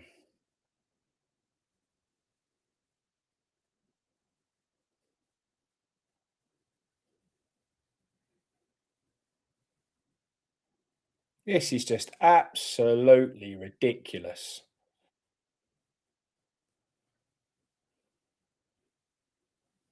Here we go.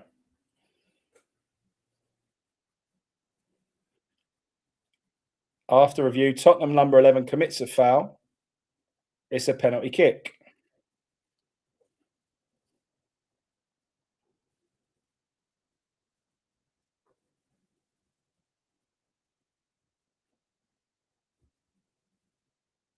I just can't see how long that took people. It's the most clear and obvious penalty you could ever want. Why they had to send the ref to the screens, I don't know. They've had a look at it. The defenders headed the Leeds players headed the ball away. The defenders kicked him straight in the head. It's a penalty kick. It absolutely makes you wonder why it takes them so long to come up with these decisions.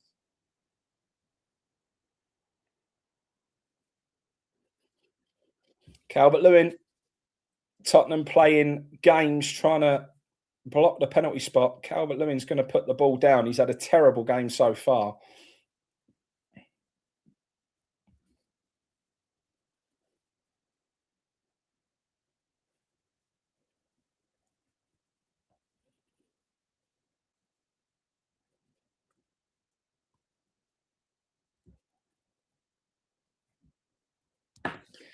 Come on.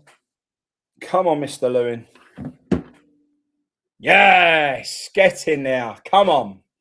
Oh, Lewin shushing the Leeds supporters. He's given a right old shush up to the to the Tottenham fans. Come on, Leeds.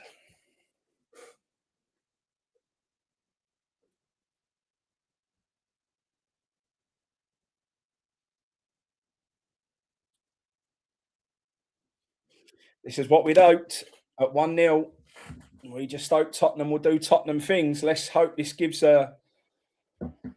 Leeds a bit of life now and they can kick on. Marching on together. Hey, the Leeds fans are happy.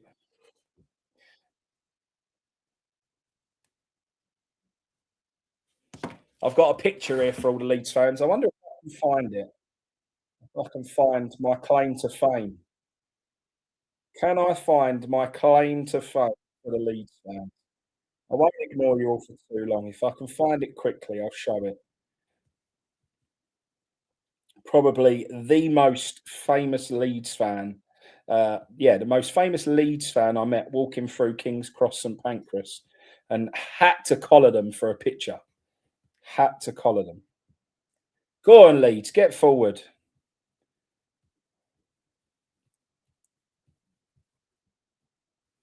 Balls into the box, a little flick from Calvert Lewin. Oh, it just didn't fall.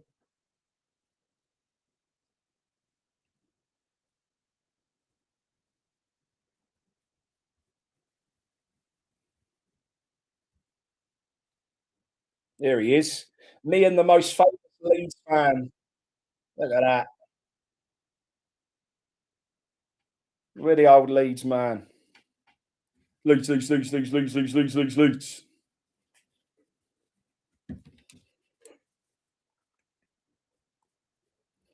Now do we take a draw, LOL? No.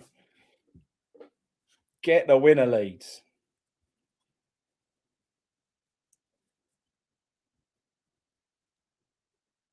Ian Ward knows.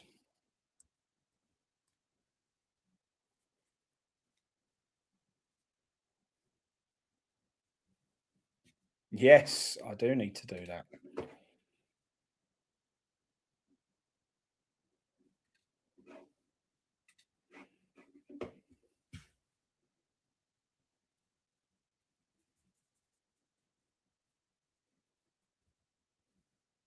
Super Sammy Byram in the last minute.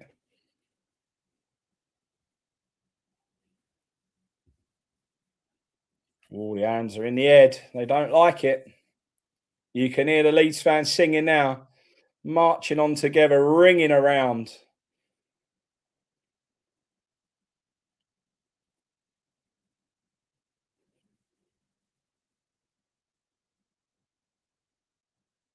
So push ref, thank you very much. See, there ain't much in that, but that's what you've got to do in this Premier League. You feel a touch, you've got to throw yourself to the floor and you get a free kick. It's so frustrating. It's not football, but that's what you got to do.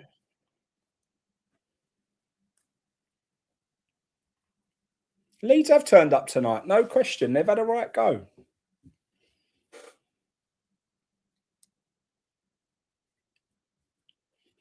Come on. Hull ain't scored again, surely. Surely not. Oh, it's 2-0 Hull. Meh. I am now, Mr. Jonathan Greenwood. Things are looking up, mate. Not so looking forward to Sunday, though, mate. I've got to be honest. Sunday is worrying me. Is there anything that you can give me that might give me a bit of hope? Or because you were looking in a bit of dire straits, and all of a sudden you've had a couple of decent results. This is unbelievable from Hull. All of that hard work Millwall done all season, looking like they were on for the Premier League, and they've got a lot of work to do now. 10 minutes to try and keep their Premier League dreams alive. If not, maybe it could just make the Championship even sweeter now.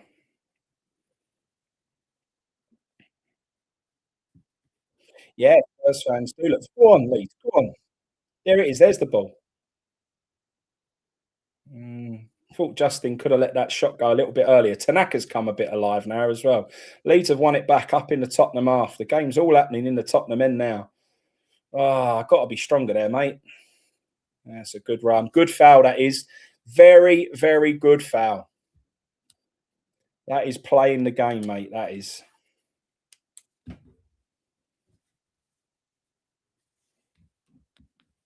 Yeah, do you know what though? Millwall sort of saw Hull as the easy one. They wanted to avoid Southampton. Southampton went on a run. But even the first game, the away game, the Millwall fans that I'd spoken to go nearly every game, they all turned around and said, "Oh, it would be nice for us to win 2 or 3-0 at their place and come back to the Den and it just be party time." They really fancied it to be an easy job. Um, well, it certainly hasn't worked out that way. Leeds free kick.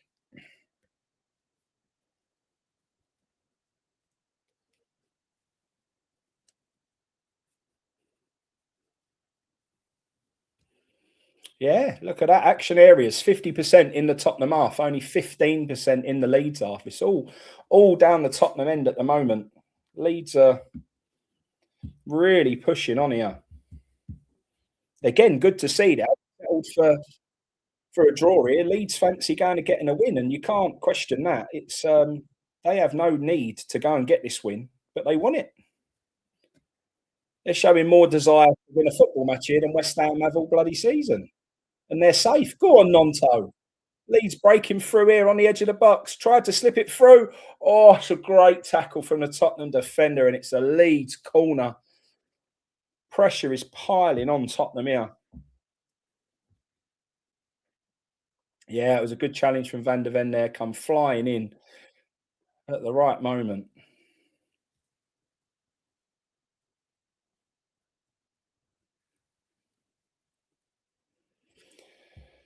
Come on, Leeds.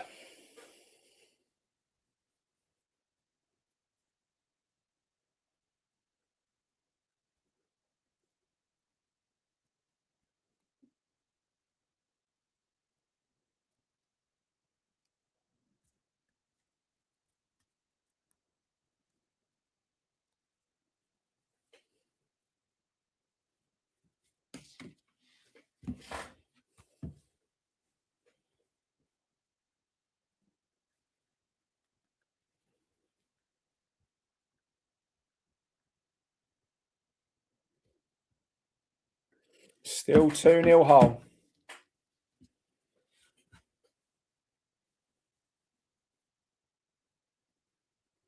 Yeah, Chelsea have been bad, but we were saying this earlier. I can't remember what the stat was, but Tottenham have won one game in 42 at Stamford Bridge. Like, it's just a known thing that Tottenham don't win at Stamford Bridge, no matter what the form is, no matter whatever. So,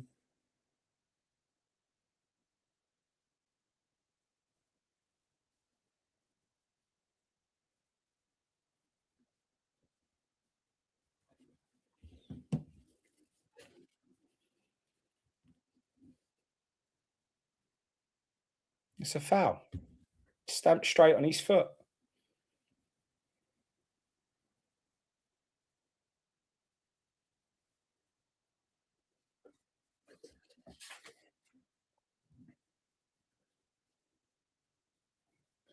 Do you know what, though? And I don't want to be horrible to Tottenham here, right? But, or I don't want to be against Tottenham here. There is no way that that's a red card. But when you slow it down, this is the problem with VAR. It always looks worse than what it actually is. And when you slow that right down, it looks terrible, but it's just a tackle. Like, it's a foul, it's a free kick. That's it. When you keep slowing things down, doing freeze frames and all that, you can make anything look like well, you can make it look any situation you want it to be.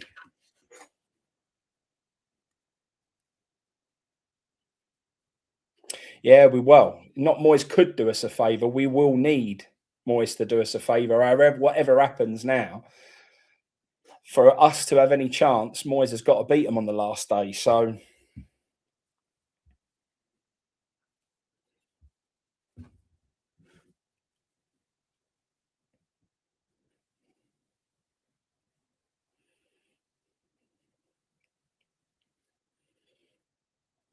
well up. Go on, Calvert Lewin. Oh, you absolute dog. I'm not sure. I'm not sure if it's Calvert Lewin or Pablo.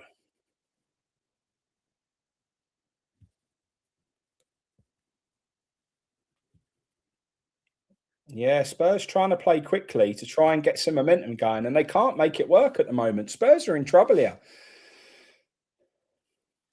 I'm a bit torn. What I want here, do I want Leeds to go for it and risk potentially conceding, or do you want Leeds to kind of just see this out? I don't know. They look like they're wobbling big time, but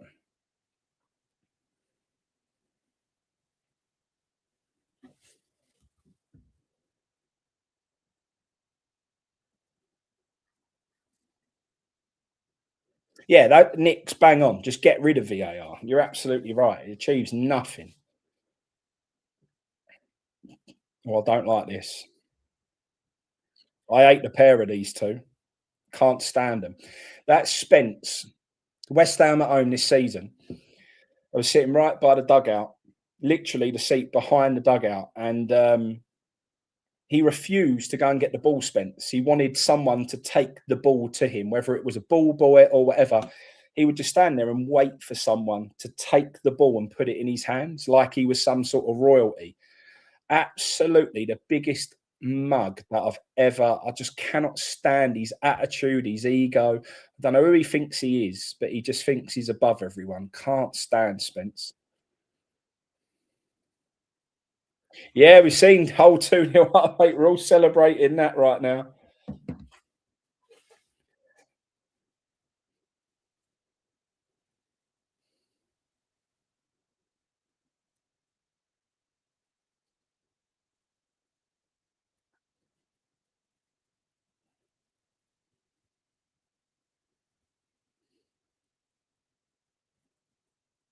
Yeah, he's kind of seen it out, the Leeds manager, isn't he? It's big question here. I'll ask the chat actually. Max says, "Do you think 6 points keeps us up?" Over to you, chat. What do you think? If this ends like it is now, 1-1, will 6 points be enough? Get up. Leeds are still pushing. Go on, Tanaka. Away you go. Oh,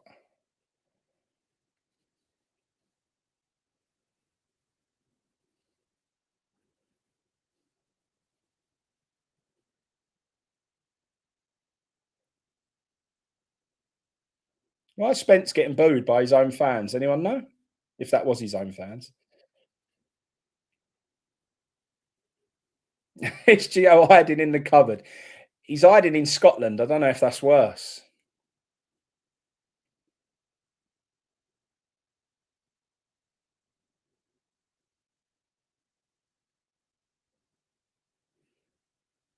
I feel like Gio felt like he had to go up to Scotland at least once this year. So when Scotland are in the World Cup, he actually feels like a Scotland fan because we all know that Gio is far more English than he'll ever be Scottish, even though he puts on the accent still. I think if Gio didn't put on the accent, I think he'd sound like a Cockney East Londoner. But he puts on the accent and tells us that he's still Scottish, and then but yeah, I think he felt he couldn't really truly cheer on the old sweaties in the World Cup unless he'd done his annual one day in Glasgow. So he's gone up now.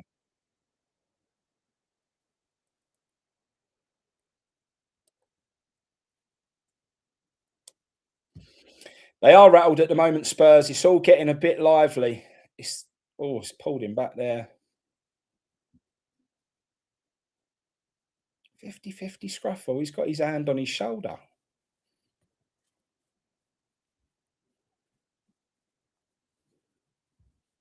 I don't believe Gio has the right to work in Scotland anymore.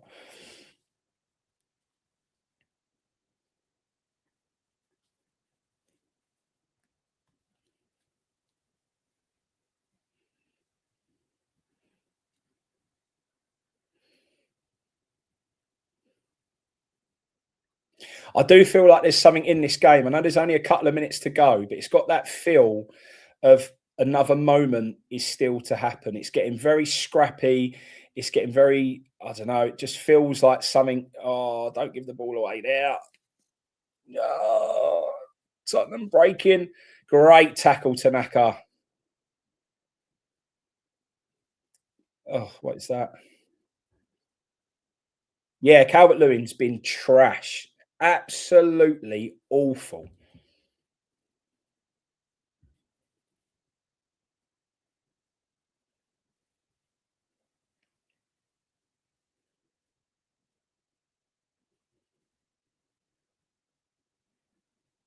Good head. Leeds still trying here, still pushing.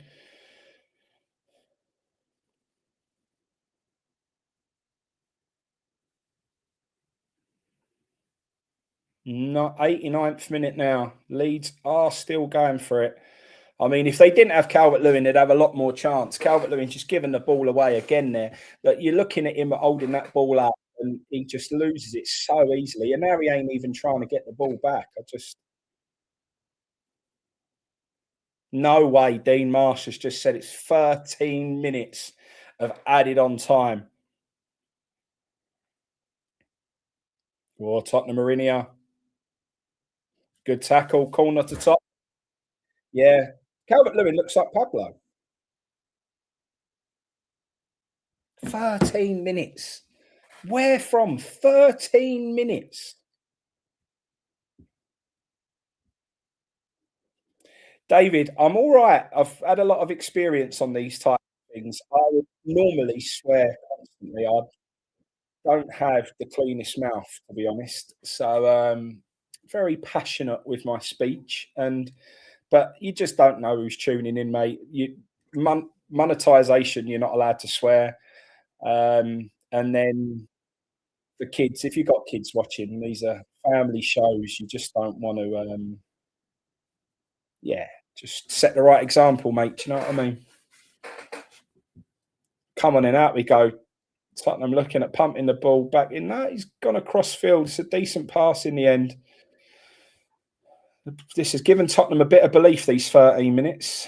Bit like when we got the 11 minutes or whatever it was against Leeds at our place, and it gave us the bit of extra wind.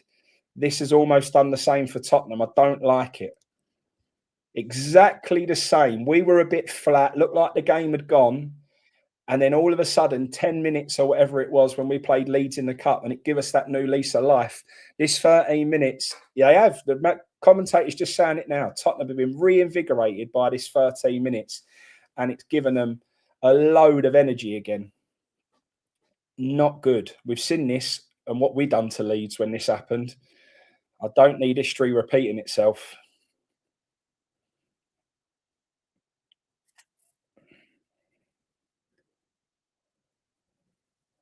Come on, stand them up. Dean Marsh, you're all good, man. You're all good. In the chat, it don't make no difference, mate. You can say what you like. Why? What are you doing? Oh no. Oh, don't know what Bergval done now.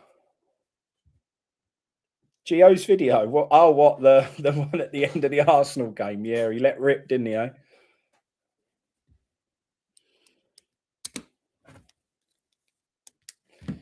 Is it over for Millwall?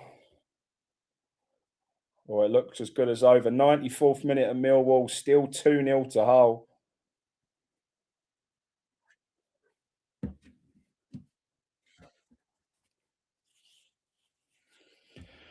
Well, it's unbelievable, isn't it? It's the 93rd minute and there's still 10 minutes to go. I just can't believe it. Cannot believe it. Tanaka coming off. I'm going to need a drink and all, everyone. Let me grab a drink. My throat's going a little bit.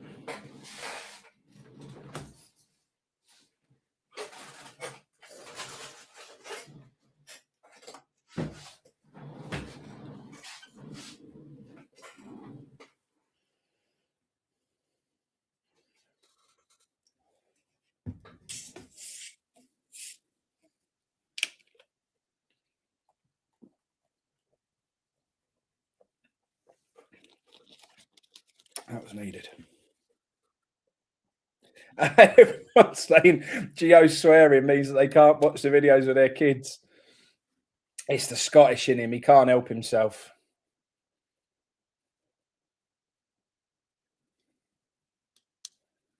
Or gone back to the keeper here, Leeds. Leeds are the ones looking nervy now. Tottenham reinvigorated and Leeds sort of clinging on here now.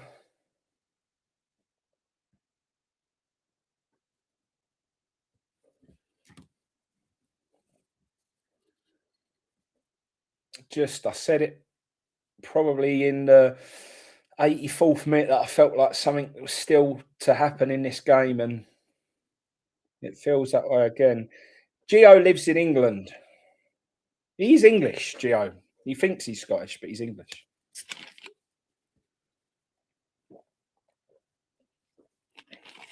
He does it for effect, I think.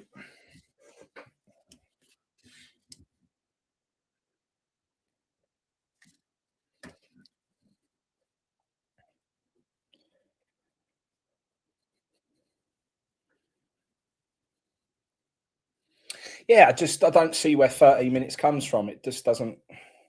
There was no bad injuries. There was no, I don't know, just no reason for it.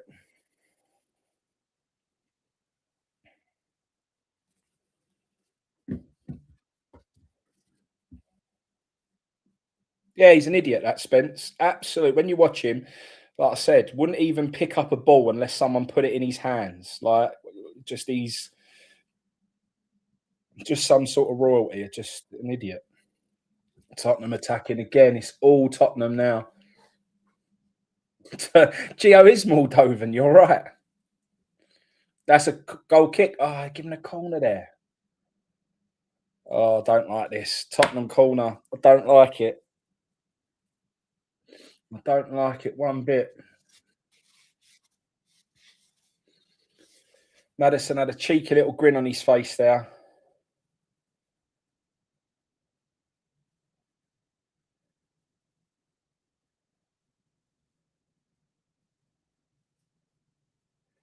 It's well away. Great header away.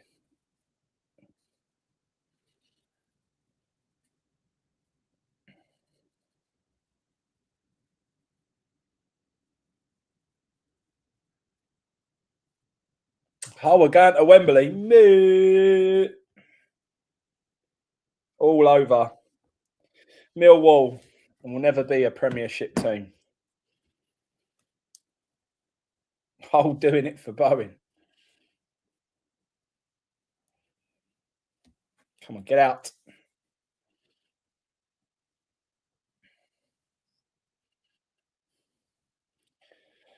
Tottenham again. It's a great turn back inside, ball into the box, headed away by Leeds again. Nonto just try and clear it, but for some reason he's tried to bring the ball down.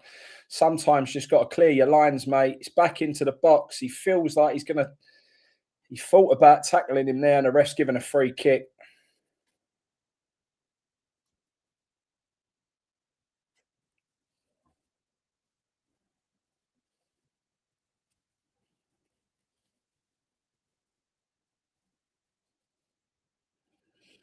All comes from trying to be too clever there again. Just clear your lines. For some reason, Nonto wanted to try and nick the ball and bring it out, and yeah, I just don't understand. Just get the ball away. Let them come, let them come, let them come. Oh, Lewin's won an header for a change and then a really heavy touch from the Leeds player there. Leeds have won the ball back though. Deep in the Tottenham half, a little 1-2 out wide. The ball into the box, get there. Oh, he's hit the crossbar. Leeds have hit the crossbar. Oh my God. Has it not gone in? Wow.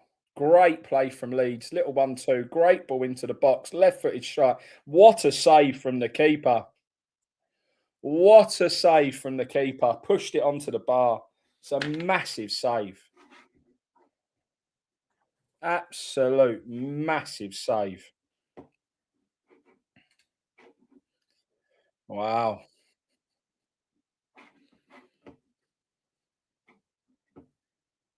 Can't believe it's not gone in. Great first time strike. Ball to the back post. Leeds still got it. Another opportunity to put the ball in. Goes across. Leeds player up. Back post. Oh, he's missed it. Get back in. It's bounding around the box.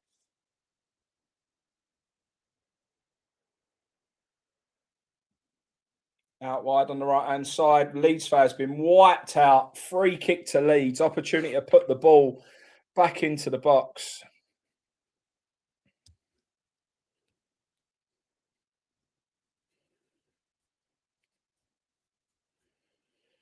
Unbelievable there. Can't believe he's not just put that in.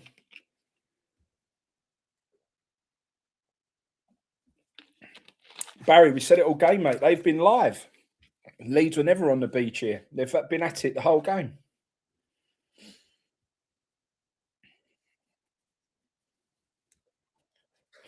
Opportunity on the right-hand side. Leeds free kick. They will whip this ball into the box. We've ripped Calvert-Lewin all game. Can he get his head on something?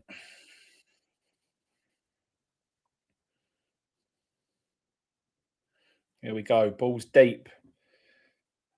Three Tottenham players there. Rodon's gone clattering into them, and it's a free kick to Tottenham.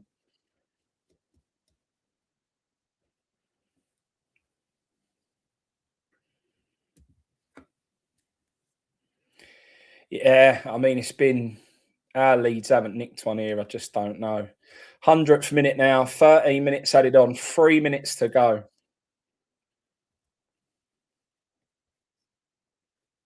Oh, it's a great save.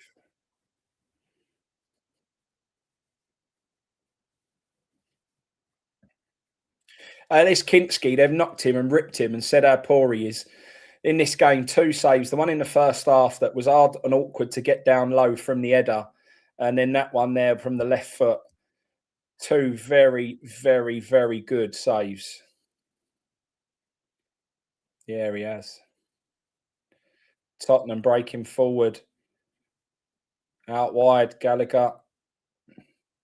Lovely cut back inside from Bergvall. Bergvall puts the ball to the back post. Leeds defenders there.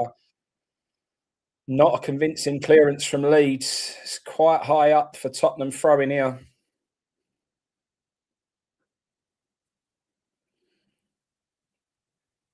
Tottenham still on the attack here. Trying to be a little bit patient with it and move the ball. Little 1-2's knocked it inside. Now it's out wide on the right-hand side. Opportunity for Muani to get the ball in, but the Leeds player clears the ball. Tottenham throwing right high up in the Leeds half. Dean, well, it's if it is a point, mate. I mean, in the end, after the way the game went, I think you'd accept it, but it just stinks of West Ham going down on goal difference now. But long throw deep into the box. They're screaming for a handball. I don't think it was. Corner to Tottenham. This is the last 30 seconds. Last 30 seconds of the game, and it is a Tottenham corner. They've taken the corner. Oh, it's a penalty to Tottenham. It's a penalty. VAR is going to give this. It's a penalty. It's a penalty. It's definitely a penalty. He's tripped him in the box. It's a pen.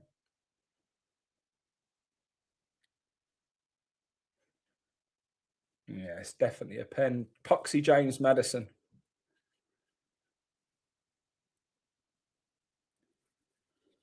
Cannot believe it.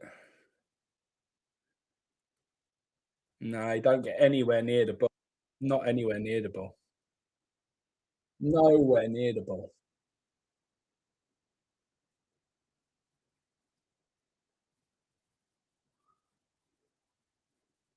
The ball does change direction. Corner ball. No penalty. Wow. Wow. It is a corner, though, to Tottenham.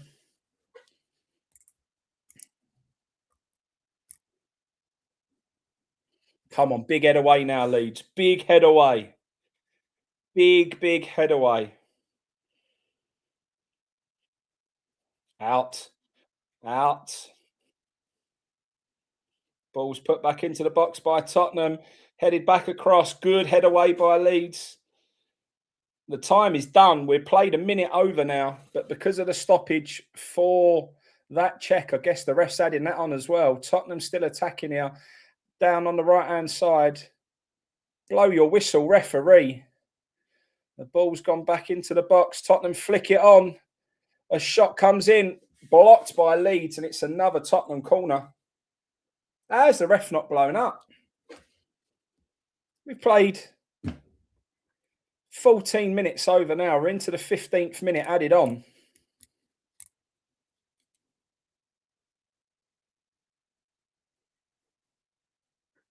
Unbelievable, the game's still going on. Absolute joke. No, you can't tell me that they don't want a certain situation here. Flicked on. It's out for another Tottenham corner.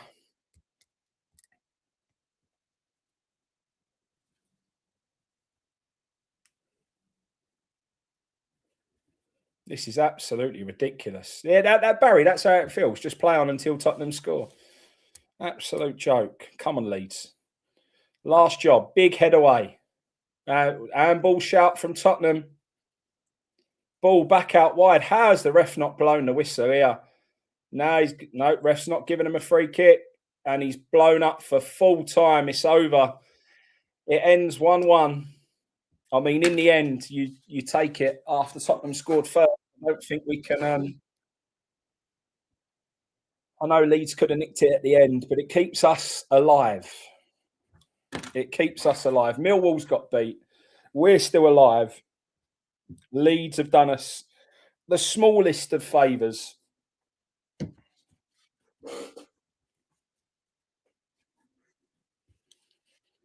Gio's in the chat saying thank you. Show the channel some love. If you're not subscribed, subscribe now. Give it a like. Gio would massively appreciate it. Yeah, 116th minute. Unbelievable, isn't it? Hey. So how are we feeling in everyone? That leaves us 2 points behind. 2 games to go.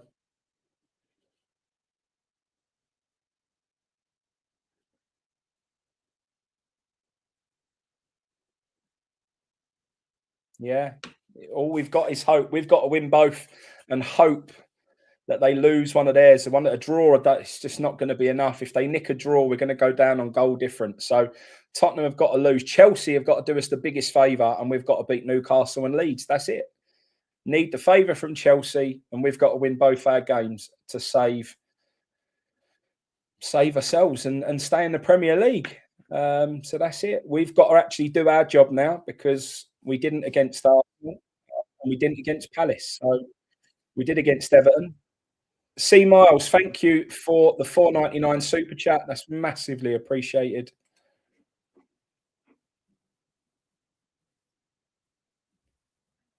Ryan Flower, thank you very much.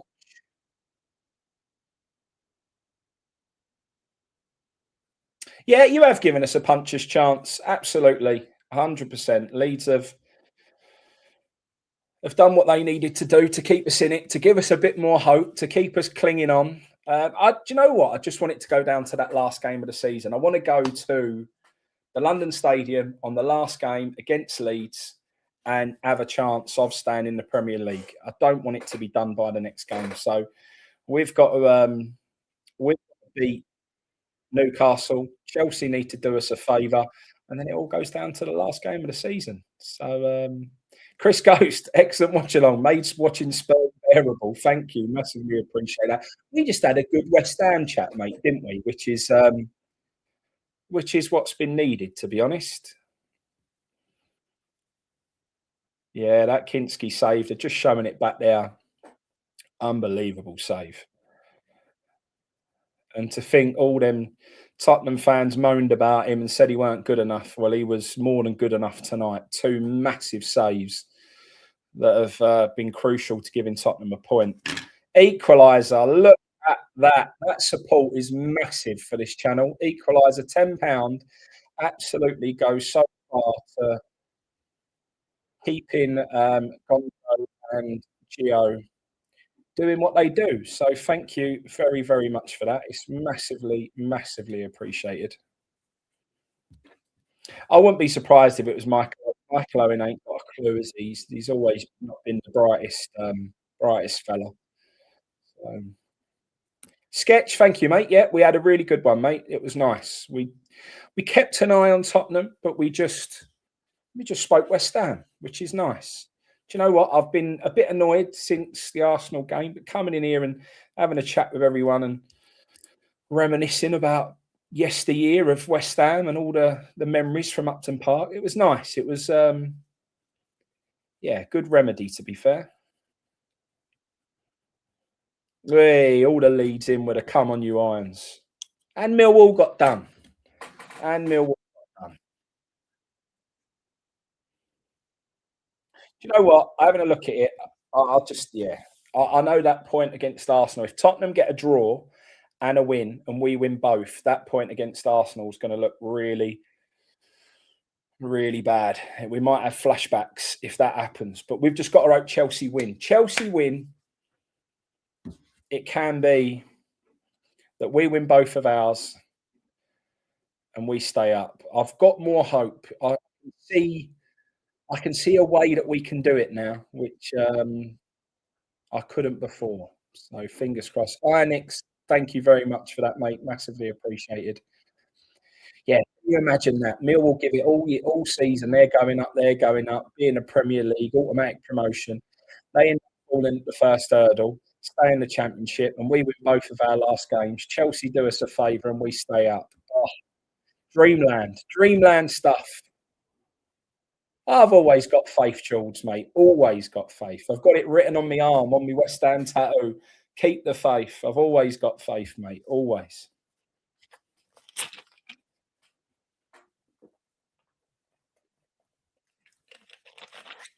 Ian Bass, absolute legend. It's tough enough going through all this without having to watch these Spurs games. Thanks, Frankie, for your support you give to Gio and the channel. Ian Bass, absolute legend. Thank you so much. Massively, massively appreciated, mate. Yeah, thank you, Leeds, and all the Leeds fans that have jumped in tonight. We've found a new little, yeah, a new little brothership. Really, look at the meal. Look at the whole fans celebrating. That's a good sight. No, it's been nice, and Leeds and West Ham fans, even when we were both in it, and when we could both, when we both could still have gone down, we kind of always fancied each other to get out of trouble, and we'd always backed each other. So there's been a nice, respect from Leeds, I would say, and that's yeah, it's been good. Like I said, I think we're two very old-fashioned football clubs. You still got your heart and soul with Ellen Road. We lost a little bit of ours, but I think we're still two very old school, old-fashioned, working-class football clubs. And I think there's been a nice mutual respect between us both. So, yeah, no, thanks for doing us a favour there. You can do us one more favour, though. Last game of the season, just roll over and have your bellies tickled and let us stay up. That would be nice. But we've still got a job to do against against Newcastle. That's the one. Yeah, and mark my words, just put it in now. It's got to be a win. A draw. There ain't no plan for a draw or saying respect the point in that game. It has to be a win. Has to be a win. So fingers crossed we can get that done. Right then, everyone. I'm going to go and get me nut down. It's been a long old day. I've enjoyed it. It's been a good way to get over what happened on Sunday. I'm not even going to talk about it no more. I was going to do a video for Geo tomorrow, a live video. And I suppose I have to talk about it a little bit because it's still very much in our minds. But I'm going to maybe touch upon it and then get fully focused on how this season can go for us and how we can achieve that little miracle that we'd all hoped for. So fingers crossed. Right then, everyone, have a good night. It's been a pleasure, and I will see you all tomorrow.